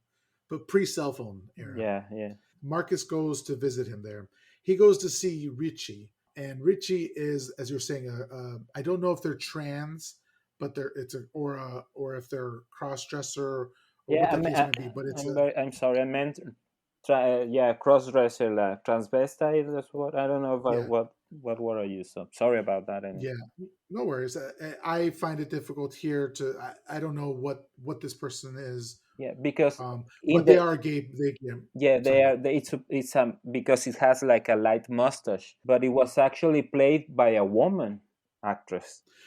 I read that in the So trivia, and that blew my mind. exactly. So you don't even have to, like, you're assumed that there is a man, right? And that's the moment Hmm. where he kind of blushes and he's like scared, but he comes back and he has like a very, like a vibe that, again, if it's in there, it has to be by design because every frame of this movie is designed in a way. So that was Right. interesting, like his reaction when so this is a guy who wants to look, or looks at himself like a macho guy, and he wants to portray that to everyone, and every other character in the movie is telling him, you are not that guy. Yeah. So Marcus finds Carlo in Richie's apartment. Carlo's drunk again. Carlo says some derogatory or homophobic terms to reference himself. Um, Richie tells Marcus that Carlo is in a bad way and that he almost called a doctor. And to us, if you're just watching him the first time, you're thinking he's just a drunk. But now looking back on it, knowing what we know, perhaps he's that way because of what happened, what transpired. Exactly. Yeah, yeah, because exactly he had a traumatic things happen to him, right? Right, right. Um, so there's some homophobic undertones here, self-loathing from Carlo. Marcus, I did see that maybe he was curious about what's happening, but whatever. Marcus was cool with it. Like you would think in like those like Mexico or Latin America has a very machismo culture, right? And so does Italy. And so you would think in the '70s there'd be this like backlash by the main character to say something to these people, but he doesn't, and I love that. You know, it's very progressive for Yes, the time. he's like very progressive, but like you said, they both think like they're superior to the other guy. So Oh yeah, there's different levels, right? yeah, that's true. Yeah. So Marcus asks Carlo about their conversation the night of the murder. I noticed that Marcus always has a cigarette, or a lot of times has a cigarette that he's fidgeting with it, but he never lights it. I just thought it was a cool character trait. Carlos says, "Why are you messing with this case anyway? The person's dangerous. Stop looking into it." You know. And Marcus explains that he can't. He saw something and he needs to follow it through. This is going to come back in the Because end. this is what detectives do. I mean, he's getting paid for a reason, right? You know, he's got to do his job. Oh wait, no, he's not. So Marcus goes back to his apartment to compose some music, and there's some great close-up shots of the musical notes that he's making and the keys that he's playing. Then some dust falls from his ceiling on his piano, and we see the killer. We assume is walking on the roof. The killer enters Marcus's apartment, and Marcus soon hears the children's song playing again. Um, there's another zoomed in shot of the tape recorder playing the song, and again, like you're saying, you can see like dust particles, and you can see like worn out bits of plastic. It looks great. It looks great. But just quickly, now that, because when you said, "Oh, how do you feel about this guy being a musician and stuff?" and I thought, well, maybe I didn't think like music play a big part, but that's where it does play a big part. That he is a musician, and he actually, when he notices there's someone in the house, he keeps playing with one hand, right? So to pretend Yeah, that he is not aware of it. So that I thought that was really cool and interesting. Like he pretends to not be aware of it, and he doesn't lift that hand. He keeps playing so to see what's yeah. happening. And when the I think an alarm goes off, right? That's when he The phone the rings. phone that was a great moment, because you are tense and you're not expecting it, and you can see where a phone call or something can be scary because you are in that emotional state, right? Right. So while he's playing the piano with one hand, Marcus looks around for a weapon and he grabs a statue to use as he knows someone's in the house now. Then, as the phone rings, well, first of all, I just want to say this is a great suspenseful scene right now, and it's broken by the phone ringing, which kind of jars you into place. And it feels like a jump scare, or it plays like a jump scare, but it doesn't feel like a cheap jump scare. It's not like a cat coming out of anywhere. No, it feels very real. It feels part of the story. And also he quickly locks himself, and again playing off that I'm pretending to be super macho, but I, as soon as I hear a sound, I run and lock myself in. And when you discover who the killer is, that takes even more of a, more meaningful, that he's hiding himself. And the killer also says something in like a really eerie voice, like, "I'm gonna kill," like it's kind of scary. And yeah, that was really masterful, that moment. I got to tell you, Gerardo, you said that you're not good at analysis, but you're doing a great job with this analysis. Well, because you're reminding me of everything. So Marcus closes the door, and the killer whispers threats to him. He says, or they say, "This time you're safe. I'll kill you anyway, sooner or later." Marcus then sees the killer walking off in the street with the brown jacket. Of course, the person who called him was Gianna. She called him on the phone. So the next day, Marcus goes to a record store, and after going through albums of children's music, he finds a song that he heard, and So he takes it. I'm sorry to interrupt. The extra 15 minutes of the uncut version are him looking at the records.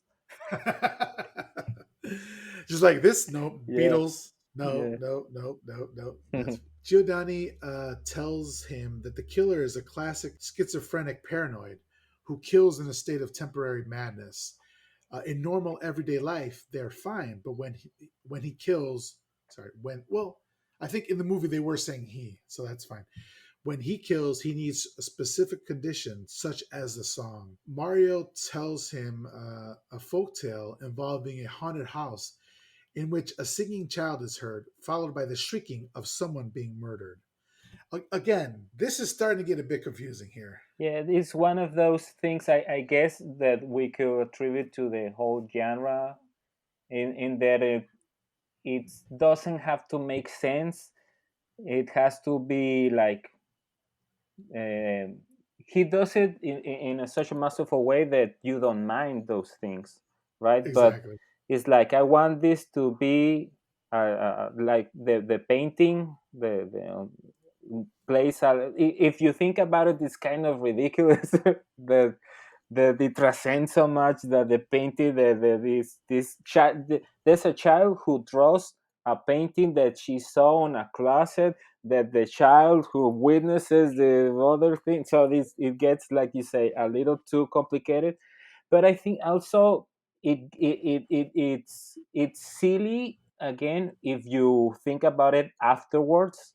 But while you are in it, oh, what is this drawing?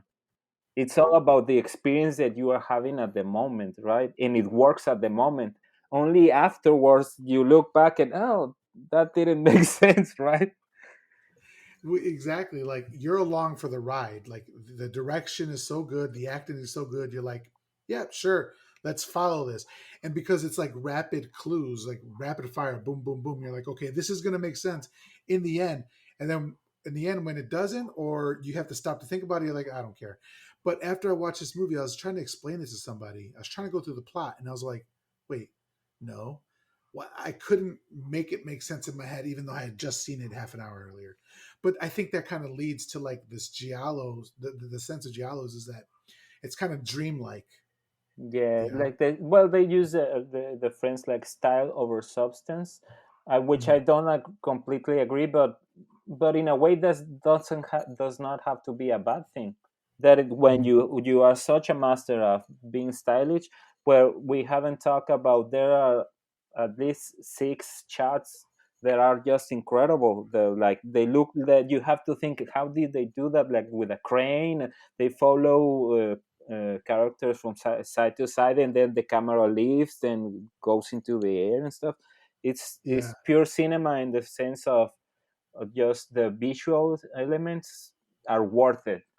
And then, to make sense, that might be like a little extra thing, right? Well, you can even see like those shots that you're talking about, like those crane shots or those shots where it's going from side to side and up. You see that in like Evil Dead. That Raimi did that, and also Carpenter did it in Halloween with the tracking shot in the beginning and throughout. So, yeah, I mean, this movie and like Giallo in general, or Argento as well, has influenced so many movies. It's such an important genre, such an important movie. Yeah, and also because you think, oh, well, those shots, or you have seen those shots, but when you start to think like what the equipment they had at the time, like the size of the cameras and stuff, it does amaze you, those shots, because it may look a little bit clunky, the POV shots, but when you start to think, those cameras were huge because of the film and everything, and they didn't have the the technology and the that was later developed. So that was, it did amaze me, those kind of the POV shots. Because when you make any short film, the no matter what the size, it Mhm. changes you the perspective of, and we're talking about a film that it's almost this 45 years old, right? Yeah, 45, So, 46 years. and you're still talking about shots that are incredible. So that's Yeah, amazing. timeless. Yeah. In investigating the source of the music tune, the search leads Marcus to a novel which was written by an author named Amanda Rigetti, titled House of the Screaming Child, which describes a long ago murder. When no one is looking, Marcus rips the picture of the house from the book, and he's in a library. And I'm thinking, you monster! You don't do that in a library. But actually, in high school, I used to do that. I used to like rip out magazine pictures of. There's a magazine called Lowrider Magazine, and my library would get it in school, and I would like rip out all the magazines of the girls standing next to the cars and the bikinis and stuff like that. And I'd But put them on my wall. they're asking for it. Yeah, Why yeah, would right. you Like, do that? That's ridiculous. why would they have that for Yeah, teenagers? exactly. Yeah. Yeah. Hey, thank That you. I they have appreciate that. the Sports Illustrated swimsuit edition. They're asking for it, right? Hey, thank you. I don't feel any bad about it anymore at Yeah, all. no, Thank you. no. I would have done the same. So Marcus calls Gianna with the author's name to see if she can track it down. And this cafe scene is straight up out of a comedy movie. Um, like it's too loud where he's at, and she's in her press room and so loud. And there's a chef or somebody behind him like making espresso, and it keeps burning him. It's funny. It's a great scene. Just to keep pounding the same point, like the more we talk about it and the more I remember the film, like Argento makes a point of making fun of the character every time he can, and that's Mhm. interesting because because again of the times, and because of who he is and what he has said to the woman, and he's Mhm. continually making fun of. I think that that's very conscious decision of putting that guy. And also that guy does not look at all like he doesn't look like Charles Bronson or Clint Eastwood or some, like he's not manly looking. And not, don't say that in a bad way. Like he doesn't look like that kind of, like a detective. Right, He right. looks like He's a not he he's not not like your stereotypical like Schwarzenegger tough guy. He's like he could be a model, like he could be a male model, you know. a tiny one. Uh, yeah, yeah. I'm starting to think I may have a crush on him because I'm just like he's beautiful. I like to look at him. Next, we see some more close-up shots of the tiny plastic baby but now has a string around its neck. Close-ups of the killer's leather gloves. The score kicks in here again, but dips out way too early. It was a very abrupt end of the music. It's like in the middle of a note or something. I don't know. Everything seemed to flow from one scene to the other, but that particular transition, well, there was no transition. So that was a little bit jarring. Before Marcus can get to Amanda Rigetti, the author, to talk to her about her book, the unseen killer arrives at her villa first. She comes back to her home to find a naked toy baby hanging from her ceiling from a noose. And what I liked that she did is she ran out to try. She had been talking to her maid, and she ran out to try to get the maid back in, which is the smart thing to do, and the thing that we as viewers want to see her do, and she does it, which is great. I would have preferred that she had like stayed out of the house, but she doesn't. She goes back in, but still, you know. Yeah, yeah, yeah. She finds an unlocked door to her home and then locks it behind her. Unfortunately, the killer is already in the house. In the back of the closet, she looked in the closet to see if anybody was in there. She didn't see anybody, but the killer was in the back of the closet, and then all of a sudden we see the killer's eye open from complete darkness. That was Which great. looks great. Yeah, Yeah. that's a moment, right? And we could tell like because this is like 4K transfers and Blu-ray and all that stuff, we can tell like that the person's whole face or their whole eye is just painted black, to get that effect. But still, it's a great effect. Yeah, yeah, yeah. Because, and that is also like straight. It could be a page from a comic book, right? That shot. Right? Yeah, that's true. Amanda removes the hanging doll, whose head comes off while she's doing it, which is a bit foreshadowing for later on. Then her electricity goes out and she trips going for the exit. This is a little bit silly because she trips and then instead of getting up, she just like tries to reach for the door but doesn't really do anything. This is a bit silly. But the music starts in and she's sitting on the floor next to a chair that has a ball of yarn on it with knitting needles. And I'm thinking, oh, hi, John Carpenter from Halloween. You know, that's the end scene with Jamie Lee Curtis, Laurie, where she's sitting on the couch with the needles and all that. While listening to the music, she recalls the ghost of that house. She says, she's thinking about the story that she wrote. As suddenly as it started, the music stops, and she grabs the needle, and one of her birds, either it's thrown, so she has pet birds, and either it's thrown or because it's scared, flies right into it and dies. And we see the bird bloody on the floor. Do you think the killer threw the bird at the needle, or did the bird fly into it? I did not remember that, but now that you're talking about it, I do remember that was kind of the jump scare that wasn't that was uh, Oh, like that wasn't that was designed just to get you to like you said, like the cat jumping. Maybe that yeah. was that moment, because it is very strange that you threw a bird, because the bird looked like it was attacking her, right? Right, right. Which it's Yeah, her so bird. Why would it attack? yeah, it's strange. So the goblin score kicks in, and then we see the killer behind her, which is another great shot. Also reminding me of Halloween with Michael Myers in the back behind Jamie Lee Curtis. And then he bludgeons her with a flashlight. The killer retrieves something from a bookshelf while the writer crawls to the bathroom. And she's attempting to leave out of the window, but the killer smashes her head into the wall, and then she falls on the floor unconscious. And he starts to fill the bathtub with the scalding water, which you had talked about earlier. The killer drags her body to the tub and dunks her head in, and she fights back, but to no avail. She's being drowned. And then I'm getting. Have you seen Halloween 2? Yeah, yeah, yeah. I'm getting that vibe from this scene.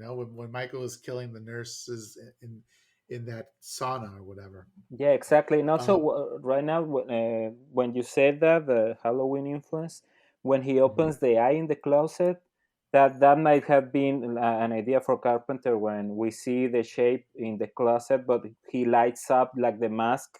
So Just the this, mask. yeah, this one is like a more dramatic thing, the eye thing.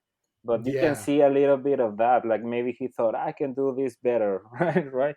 Right. Yeah. Yeah. I mean, you see it there, even if it's even if it's not, even if Carpenter wasn't influenced by it, you still think that great minds think alike, Yeah, and exactly. it's good Right. to see. Yeah. So the killer drops her body on the floor. She hasn't died, but she's almost dead. Rigetti manages, before she dies, to write a message on the wall of this steam-filled bathroom, and her tile is all glass or mirror tile. Marcus finds the body, and the special effects on the face look great. It looks like it painful to look at. It's all blisters and bloody, and it looks amazing. But aware that the police will think he did it, he leaves the area without calling anyone, which I thought was smart. I really appreciated that. Yeah, because they actually, I don't know if in the cut you saw, but they have an actual conversation in the car, he and the reporter, and they tell, oh, they're going to, and this goes back to what you said. She tells him like, oh, you left your prints all over the place, so you have like maximum 2 days until they catch you. So now he is aware that he should not touch the body, right? But at the beginning he did, yeah. Oh, that's great. That wasn't in the version that I saw. Yeah, she tells him like, they're going to come after you. They're going to run through the database and stuff, and then because of the, so you are right in the beginning. I thought maybe they didn't do that back then, but yeah, they actually mentioned that. Now he has 2 days to solve the crime. Yeah. The detective. So Marcus removes a photo of the supposed haunted house from the novel to help him in his search of the mysterious house. The photograph shows some exotic palm trees. Again, this it's just like going like it circles and circling on itself, but it's great. The photograph shows some exotic palm trees on the house grounds. Marcus tracks down the greenhouse owner, who admits to selling a dozen or more Canary Island palms to that house, and then he procures the house's address from past records. This is a bit convoluted, but whatever. Driving around the magnificent Italian countryside, it looks spectacular. Have you ever been to Italy? No, I haven't. Okay, yeah, I haven't either, but this makes me want to go. Like Yeah, it looks so and beautiful. there's a museum, an Argento museum, right, in Rome, I think. He owns a store called Profundo Rosso Yeah, in Rome that sells like horror memorabilia and stuff like that. I would love to go to that. yeah, that would be amazing to. Yeah. Yeah.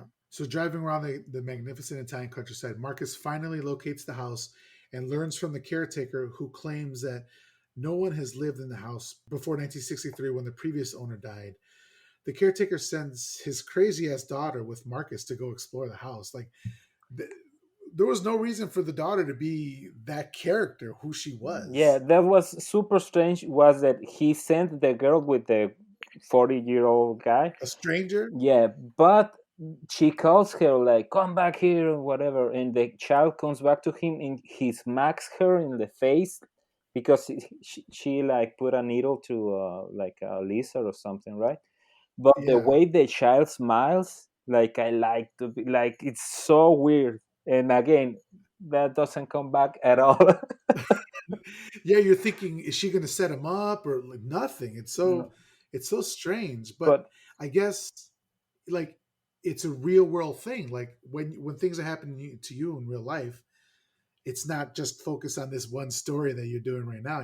Other things are happening. You're not the main character of everybody's story. You know, right, so but I kind of it's I like very that. weird because you have to wonder like that must mean something. it's in there for what reason? That's because the child looks like it's again it's a whole different movie. That child, that the Yeah, yeah, exactly. So she takes him to the house, and then he goes to explore it on his own. She warns him to be careful of the ghosts. Marcus looks around and discovers a child's drawing on a wall, long plastered over, but he sees a little like inkling of a drawing poking out, and he removes all the plaster. he discovers a little drawing on the wall, and then he cleans that wall for 20 minutes straight. We see him like with his nails. He's like, I don't know, like the plaster. He's taking out like the plaster, and that Yeah, we see that like for good 5 minutes with this, and then he goes like to the basement, and he takes out like a tool. And goes back, and then another 5 or 10 minutes. That was really yeah. strange.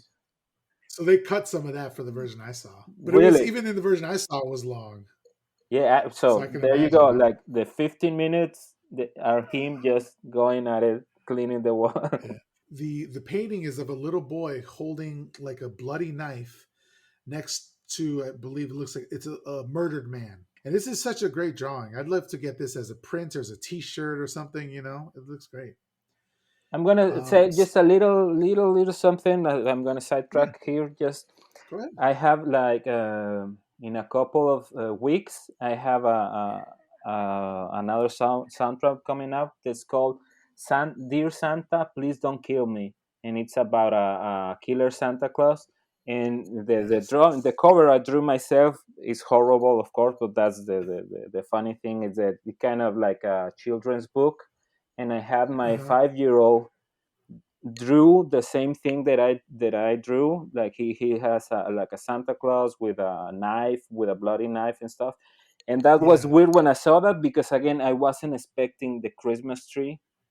So Yeah. just like those little things that you, I don't know. Just I know this has nothing to do with the film though, No, no, it's but great. It's like that's the matching up with real life. yeah, the children's drawing, right? So Yeah. yeah, I love that. Well, do you know when in December you're going to be releasing that? Yeah, December 8th. It's a small, like I do like this. I do let's say the normal soundtracks that are about 13 tracks, and they I do like I call mini soundtracks, which are about 8 tracks, and they are they're like I'm sorry that I got off track, right? No, But no, no. they're very short because I like my main thing is not to be boring. So this I'm trying. This is the first time I try to make like a sort of Christmas stuff, but with a little bit of horror in it. But I just thought that it was funny, like the way the kids draw the knives and stuff. Yeah, the album comes out on December 8th, and on December 1st, the first song is going to be already available, and that the first song, the first single, has the artwork of my son in it. So for some reason, like you're saying, Marcus was still at the house at night. He's just kind of walking around it, and all of a sudden, like a glass pane falls from. He's outside, and it falls from on top and hits him and cuts his brow. That's what I saw. Like I don't know if they explained that in your version. No, no. In my Yeah. version, you see him peeling that wall for hours, and that's why it gets dark. Yeah. So then, late. So he leaves, right? Because the groundskeeper and the daughter come back and they're like, "Hey, where you been? You've been here for a long time." So he leaves, but after he leaves, we see another piece of plaster fell off the wall, revealing a third character in the drawing. So I wonder if he had done the whole thing, you there would have been the whole movie. So meanwhile, Giordani investigates the Brigetti murder scene because Marcus asked him to. I didn't in my version. I was just thinking, okay, Marcus has to divide and conquer because he's got a lot of leads he's got to track down, right? But it makes sense that he has to do that because in your version, he was worried about being caught at the scene of the crime because of his prints were there, right? So that makes sense. It's starting to make sense now. So Giordani investigates the Righetti murder scene after the police have collected the body, and he's speaking with the maid there. and the maid is kind of walking him through what happened. And she, this is where you said that she starts like cleaning up the blood and like literally wipes away a bloody handprint. Yeah, But while she was doing that, she turned on the water faucet in the hot water, and it steamed up the window.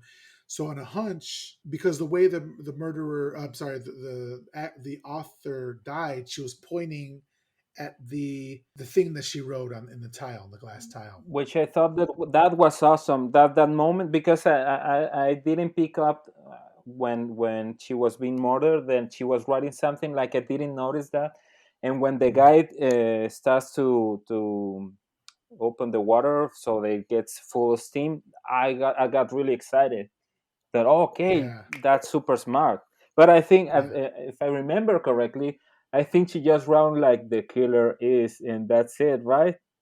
yeah. Wh- It yeah, wasn't very helpful. exactly. But it still was very clever, that thing. Like, oh, I didn't think about that. But the payoff Yeah. was like, oh, she didn't get to say, like, I thought that was funny. When Giordani returns to his office that night to investigate more, he hears creaking in his house. He reaches for a weapon to protect himself and he grabs a dagger. Then the goblin music kicks in here, and Giordani backs up against the bookcase. And the suspense here is amazing. It's like palpable until the door breaks open and we see like that small automated doll with like a horrendous buck tooth smiling and just like advancing on him really quickly. And Giordani just like swings at it and breaks with the dagger, and it falls to the floor in pieces, and like springs and sprockets fall all around it. That scene is incredible. That's amazing how they did that, right? And the creepy doll, and again, I that's kind of the only thing that I knew about the film, that scene, and it still scared me a lot. And it reminds me of a scene, like, I think there's a movie called Tourist Trap, and at the Yeah, beginning there's a like a jump scare, kind of like that one. That, but this one is so strange, because the doll, first of all, he's like, you can tell that he's not really like walking, because he's doing this weird dance. But and the speed of the speed in which he is walking, he it doesn't match like his little feet. But it's so strange and so unexpected. I mean, it's so unexpected because it has nothing to do with anything else, right? right, But it exactly. still is one of those things where it's so cool and it's so well done that you just have to accept it, right? It makes no sense, but it's so great that you you love it, right? Yeah, it's really unsettling, but it's amazing. So Giordani, for a second, thinks he's won, but then he realizes he's still in danger. He's still in danger. And suddenly, from the side, we see the killer break in, and he kills him too. First, by bashing his face against the corner of the wall, then the corner of the desk. He's breaking some teeth, and then he just stabs him through the neck. I mean, these kills look great. The close-up shots are amazing. And I read that the director, Sargento, was thinking about what kills to include in this movie. And, you know, he has like knife murders and cleaver murders, and even like being run over by a truck later on. But he wanted something that every day that could happen to somebody every day, you know, like you could trip and fall and like bust a tooth on the corner of a door, Or get sorry, burned. corner of a desk or something like that. Yeah. And so he wanted to make them kind of, instead of go, oh no, just go, ah, that sort of thing, you know. And I think he got it because it was gruesome. Yeah, it actually reminded me of Once Upon a Time in Hollywood, when Brad Pitt smashes the some people, like the killers on the. It's kind of the same, like on the. It's very it's very brutal. It's kind of like, it's not stylish, though some of the kills are very stylish, and this one is very brutal, like the mouth on the corner, and the tooth, right? The teeth is yeah, it hurts. You feel it. Marcus calls for Carlo, but his mom says he's not home. Marcus then discovers the clue that he overlooked in the photo of the deserted house. There's a window on one of the walls that's in the painting, or I'm sorry, in the picture, But when he was at the house, it wasn't there.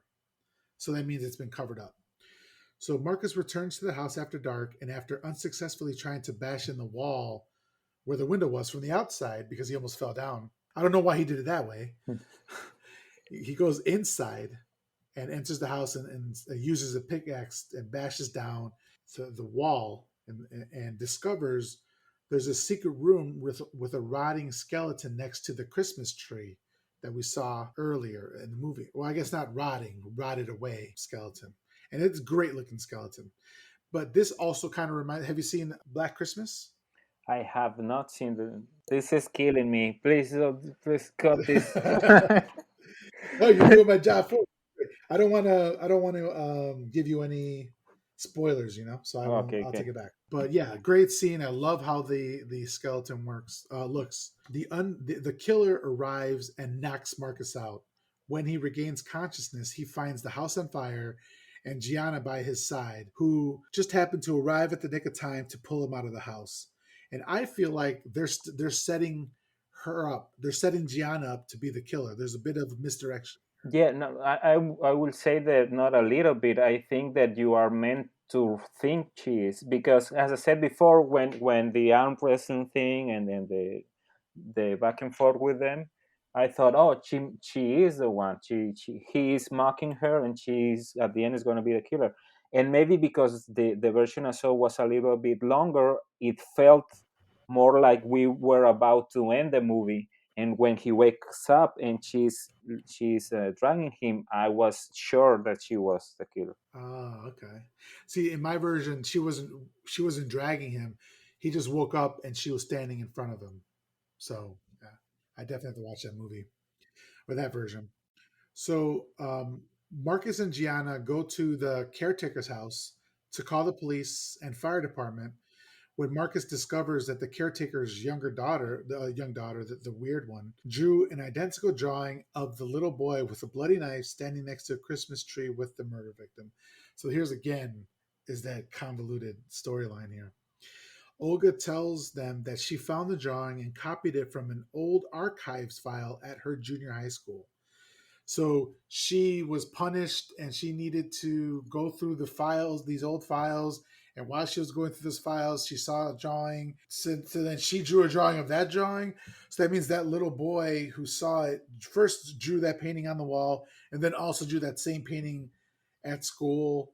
Like, and also, why are they keeping, do all schools keep all drawings of children for like decades? Yeah, Is yeah, that part of your is that part of your permanent file? I don't right. know. It was super weird, right? There was a lot of, yeah, like you said, like a very complicated way of but because it's this film, I think it's meant to be like we were talking about, like an experience, and you are discovering these things at a certain point. You have to tie them together a little to make it have sense, and that's where it gets a little bit unrealistic. Right? Yeah, I think that he they're trying to keep us off balance, like as far as who we think the killer is. Like you thought it was Gianna, but you weren't 100% sure, or maybe you were, but other people may not be 100% sure about it. And that's like the most important to the story, and he wants you to find out who the killer is just at the very end. Yeah. So Marcus and Gianna break into the Da Vinci Junior High School to search the archives for the drawing. When Gianna goes to call the cops, she's in a dark room and we hear the killer whisper her name, Gianna. And then the scene just switches. Oh, I'm sorry. And then she turns around and the scene just switches. And I was thinking, oh no, like not Gianna, like anybody but her. Kill Marcus before Gianna. So Marcus finds the painting and he yells for Gianna. He goes looking for her and he finds her stabbed in the stomach, and she falls to the floor and she says, "Oh no!" And then she just calls Marcus's name, and she says, "All for a lousy story." Then she asks if he knows who it is, and he says, "Yes."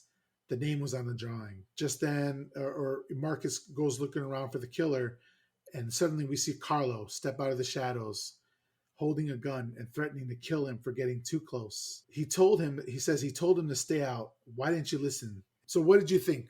when Carlo came out of nowhere. Yeah, it was very surprising to me. Like I didn't see it coming. The and again, he was that actor really sold it. Like he was like you could see like a lot of emotion, and you can believe that he was tortured. But up to that point, it never occurred to me that he was the killer. Yeah, it was a great misdirection. So just then, for the first time since the very beginning of the movie, the police, led by the superintendent Calabrino, arrive, and Carlo flees. But in a twist of fate, he gets sideswiped by a passing garbage truck, which he gets hooked onto the fender and then gets dragged down the street to his gruesome death. The garbage truck takes a turn, and Carlos's head hits the curb at full speed, which I'm thinking, okay, he's been dragged for like a mile. His head, he hit the curb. He's dead, or if he's not dead, he's suffering. Then a speeding car comes and hits his head, or runs over his head and squashes it completely. Yeah, that was amazing. Which, but you can. I don't know if in my version, like the this like a garbage truck, right? Something like that. Yeah, Like he's hit with lamppost like three times. He's not one. Like every corner, these guys are turning. They are turning at full speed. Like and I thought it was really strange because I really believed like he's the killer, and it was very strange that he was killed that way. He was like you say, he was drugged, probably had his head, like he has, his skin was off his hand and stuff, but he yeah, was hit like in three lamp posts, and then run his head explodes, right? He's does yeah, he that's an amazing chat too. Like that's yeah, one part where he wants you. There's no misdirection. He's dead. yeah. I loved it. I love it. So apparently, Carlo's a killer. The case is wrapped up. So Marcus drops off the severely wounded Gianna at the hospital. So and then the doctor says that she's going to be in pain, but she will survive, which I was very very happy to hear. But something in Marcus's head is not clicking with him. He still has that missing picture that he saw earlier, at the crime scene. So he goes back and he tries to remember what he saw.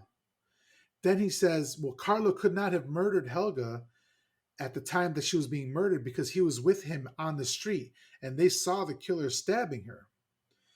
So he goes back into the apartment and he is walking down that hallway, and it finally clicks. He finally remembers that what he saw in the mirror, reflection of the mirror that night, it wasn't a painting that had been moved. It was the face of the killer. And when he came back, it wasn't there. So he thought the painting was moved, but it was just that the killer wasn't there anymore. So I hadn't seen this movie in a couple years. And when that happened, it was a complete shock to me. What did you think of this turn here? I was really impressed because it was like a very cool detail to come up with. But I when the movie was finished, I went back and saw the scene at the beginning where he walks and you can see the reflection of the woman, and I didn't see it in the beginning, and that was I was really surprised. I thought that was a very cool device to have. And going back to the Giallo thing and the Italian cinema thing, where there's like a twist. uh, Oh, it was her, and there's another twist, and then there's the final twist, right? So Yeah, yeah, yeah. I yeah, was again. I was very naive, maybe because I thought, oh, okay, so this guy's a killer. But and maybe because when maybe it's the same with you. When I watch a film, like I'm not trying to figure out anything. I'm just enjoying the film. So I was surprised every step. Like I was really not expecting that. And I yeah. That's a great way to watch a movie. and when you see the lady in the mirror, it is kind of creepy. Yeah. So the identity of the real killer is finally revealed to be Carlos's insane mother, Martha. Martha suddenly appears in an apartment. She's wearing the brown leather jacket and the gloves, and she reveals everything to Marcus. When Carlo was still a child, he watched as his mother murdered his father when he tried to have her committed to a mental hospital. That was a great scene of just like her, just like she grabs a knife and just stabs in the back, and then just drops the knife in front of Carlo, and then Carlo goes and picks it up, and that's the scene that we saw The at the beginning. beginning of the movie, Yeah. and that's why he's been so tortured, and that's why he's an alcoholic, and hates himself. It's because of this trauma that he experienced when he was a little child. Yeah, and then and like you said, he still protects her. Like at the beginning, he tries to deviate the attention, and then Mhm. he actually uh, tells them that he is a killer, right? So Yeah. yeah, yeah, But this is so now just starting picking it up now. Carlo's mom was at the conference for parapsychology. yeah, Why was she there? Because she's an actress. Maybe she likes parapsychology. I don't know. But then she kills the Helga because she read her mind, yeah. and she found out about the murder that they did. Okay. So the only thing that doesn't make sense is why an ex actress is at the conference for parapsychology, right?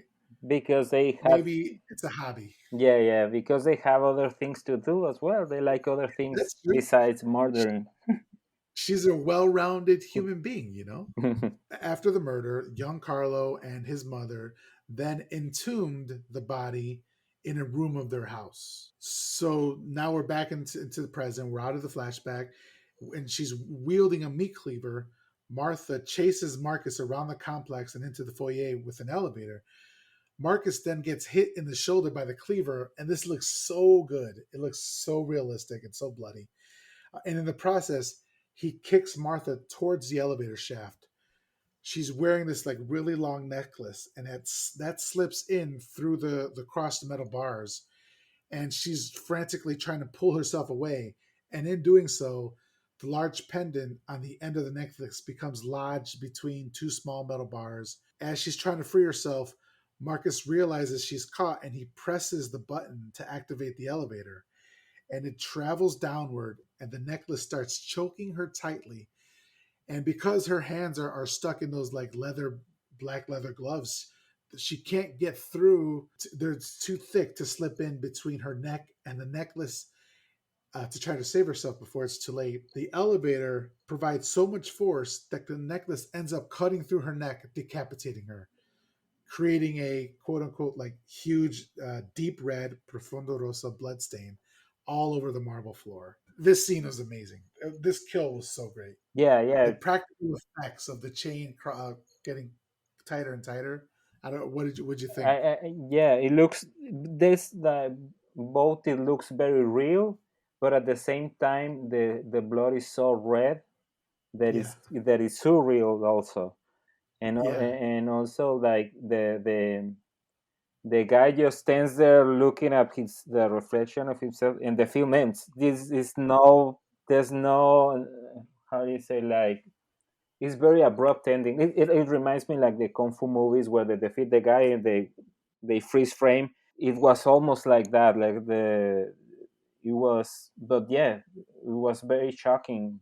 The you did not expect that, and also the guy, he did push her, but he didn't really kill her. So he didn't even have like the, you know what I'm saying? Like right. he Yeah, never got to be the hero he wanted to be so badly, right? yeah. I love that. I love that throughout the whole movie. He was supposed to be this manly man, but in the end, like the killer, who was a woman, almost killed him, and he didn't really have an active say in it other than pressing a button. Yeah. Which to him wouldn't be like, it's not like a manly or a womanly thing to do. It's just whatever. But yeah, I love that. So then the music kicks in and the credits roll as we see Marcus's reflection in the blood. And I thought that was a great shot. I absolutely love that shot. And then we see you have been watching Deep Red, directed by Dario Argento. And I loved it. That was great. Yeah, it was amazing film from start to finish. And like you said, like we were talking about, some things may not make a lot of sense once you see it and you start looking back at it, like, hey, what, why did that drawing the kid and whatever. But you cannot deny that when you are in it, when you are experiencing, and what we were talking about at the beginning, when especially when it was made at a time when you were not thinking that there was going to be home media and that you're going to rewatch it and rewind it and stuff. So you didn't have to take those things into account, right? So it was more Right. about the cinematic experience, and I think in that way it is a masterpiece. Yeah, and I liked that at the end it became. Have you ever heard of the subgenre of horror movies called either it's called Grand Guignol or Psycho Biddy? Have you heard of those any of those two terms? Well, the term ground, the first one, yes, Yeah, was and so that refers to movies in which the killer is typically a an over the hill, quote unquote, over the hill woman, an older woman who's like who society deems no longer has any value. And so an example of that would be like Straight Jacket with Joan Crawford, or also the movie I was talking about earlier, Whatever Happened to Baby Jane. That's an example of a Grand Guignol movie. So I just thought it was really interesting that at the very end there he throws in that element of it because Carlo's mom is an a failed actress, right? She gave up her acting career when she married her husband because he said that he didn't want her to be to work. And so I just thought it was really interesting that at the last minute, the killer's a woman and it's an like an older woman, an ex actress. I just yeah, I thought this movie is brilliant. I absolutely loved it. I'm sorry, but which goes back to him telling the reporter that basically he tells them that women should not be independent. So this woman is killing because she didn't have her independence. So this Yeah, it has a lot of, and because of the director, you have to assume that it was on purpose, right? right. Yeah, yeah. Everything he does is for a reason, and yeah, it's just amazing. So that's the movie. So you already kind of told me what you thought of it. What we do here is we kind of rate things on a scale of 1 to 5 upside down crosses. So Right. what would you rate this movie on a scale This of has one to to be five 5 out of 5. No, no question for me.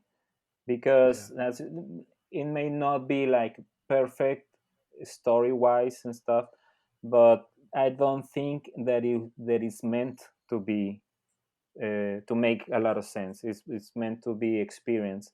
And if you start to, like we just talking about it, came up with a lot of other subtext and sub theories and stuff.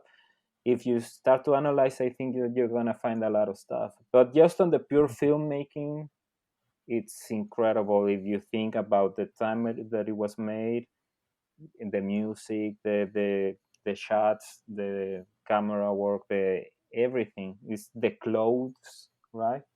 Amazing. And we came up with a lot of things that it may or may not have influence, like even like the scanners, right? hmm What if the woman was there to learn to explode heads? We don't know. I gotta agree with you. I gotta go 5 out of 5 upside down crosses because it's an amazing movie. It says something where there could be plot holes to the movie and you don't care because the movie is that good. And the plot holes aren't even that I mean maybe they could be bigger whatever, but it doesn't matter because Dario Argento is a master at what he does and he did it repeatedly. I mean, it's not like he only made one movie and it was this. I mean, he did this and he did Suspiria and he did Tenebrae and he did Opera, which I love, and Bird with the Crystal Plumage, which is the first Giallo film I ever saw that kind of got me interested in Giallo genre. And so he's an obvious master. And it's between this and Suspiria. I like Suspiria more, maybe because it's prettier to look at. It's just beautiful. It's absolutely gorgeous. But they're both. If somebody were to say Deep Red or Profundo Rosso was my favorite Dario Argento film, I'd be like, yeah, it makes perfect sense. Yeah, yeah, and also, yeah, also Suspiria. Like I told you before, like Texas Chainsaw is my number one.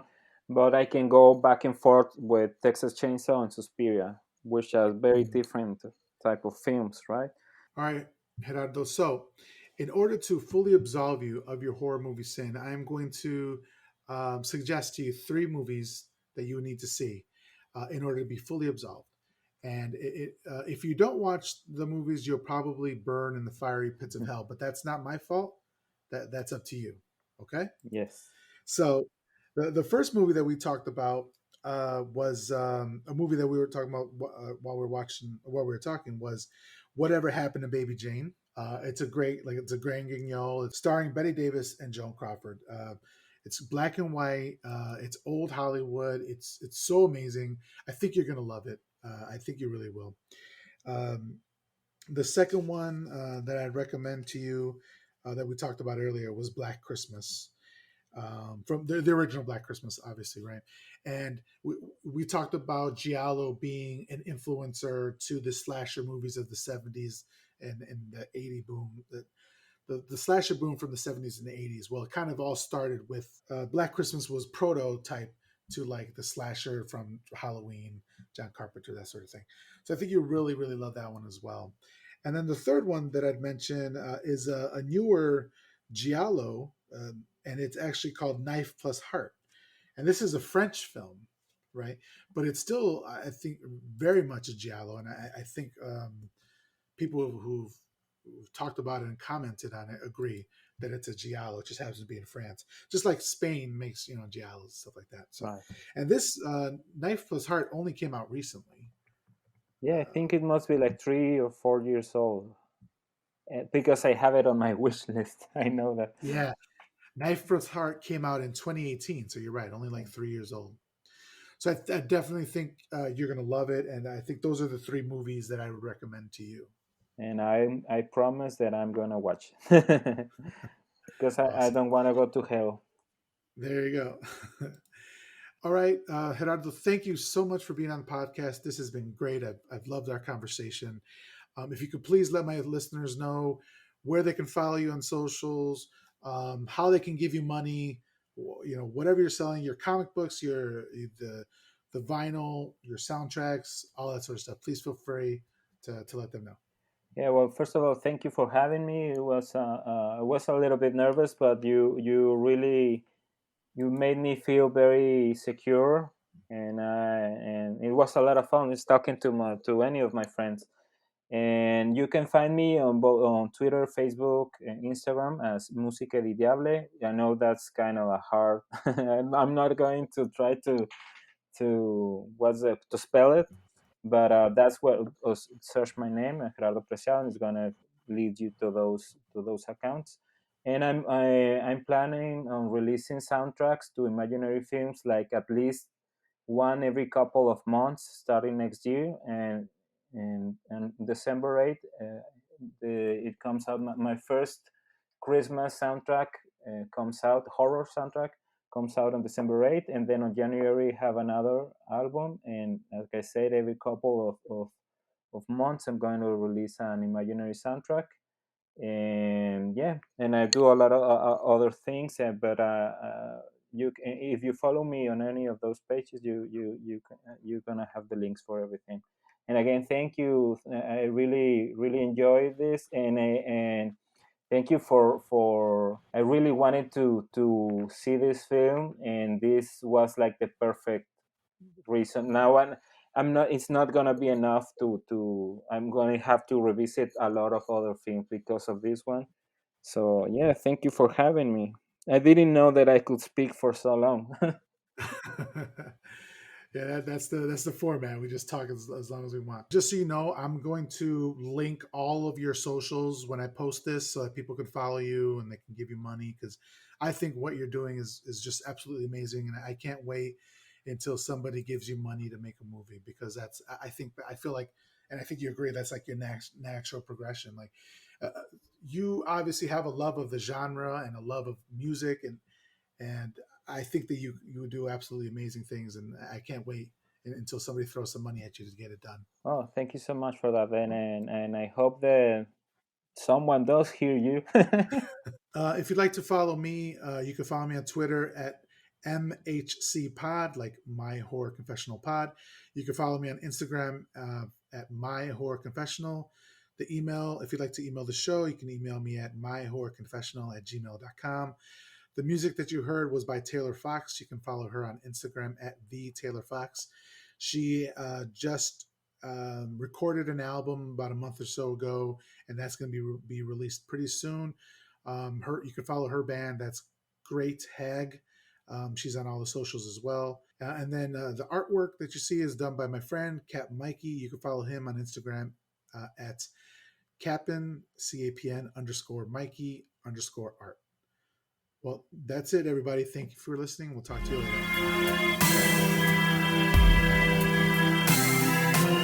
later.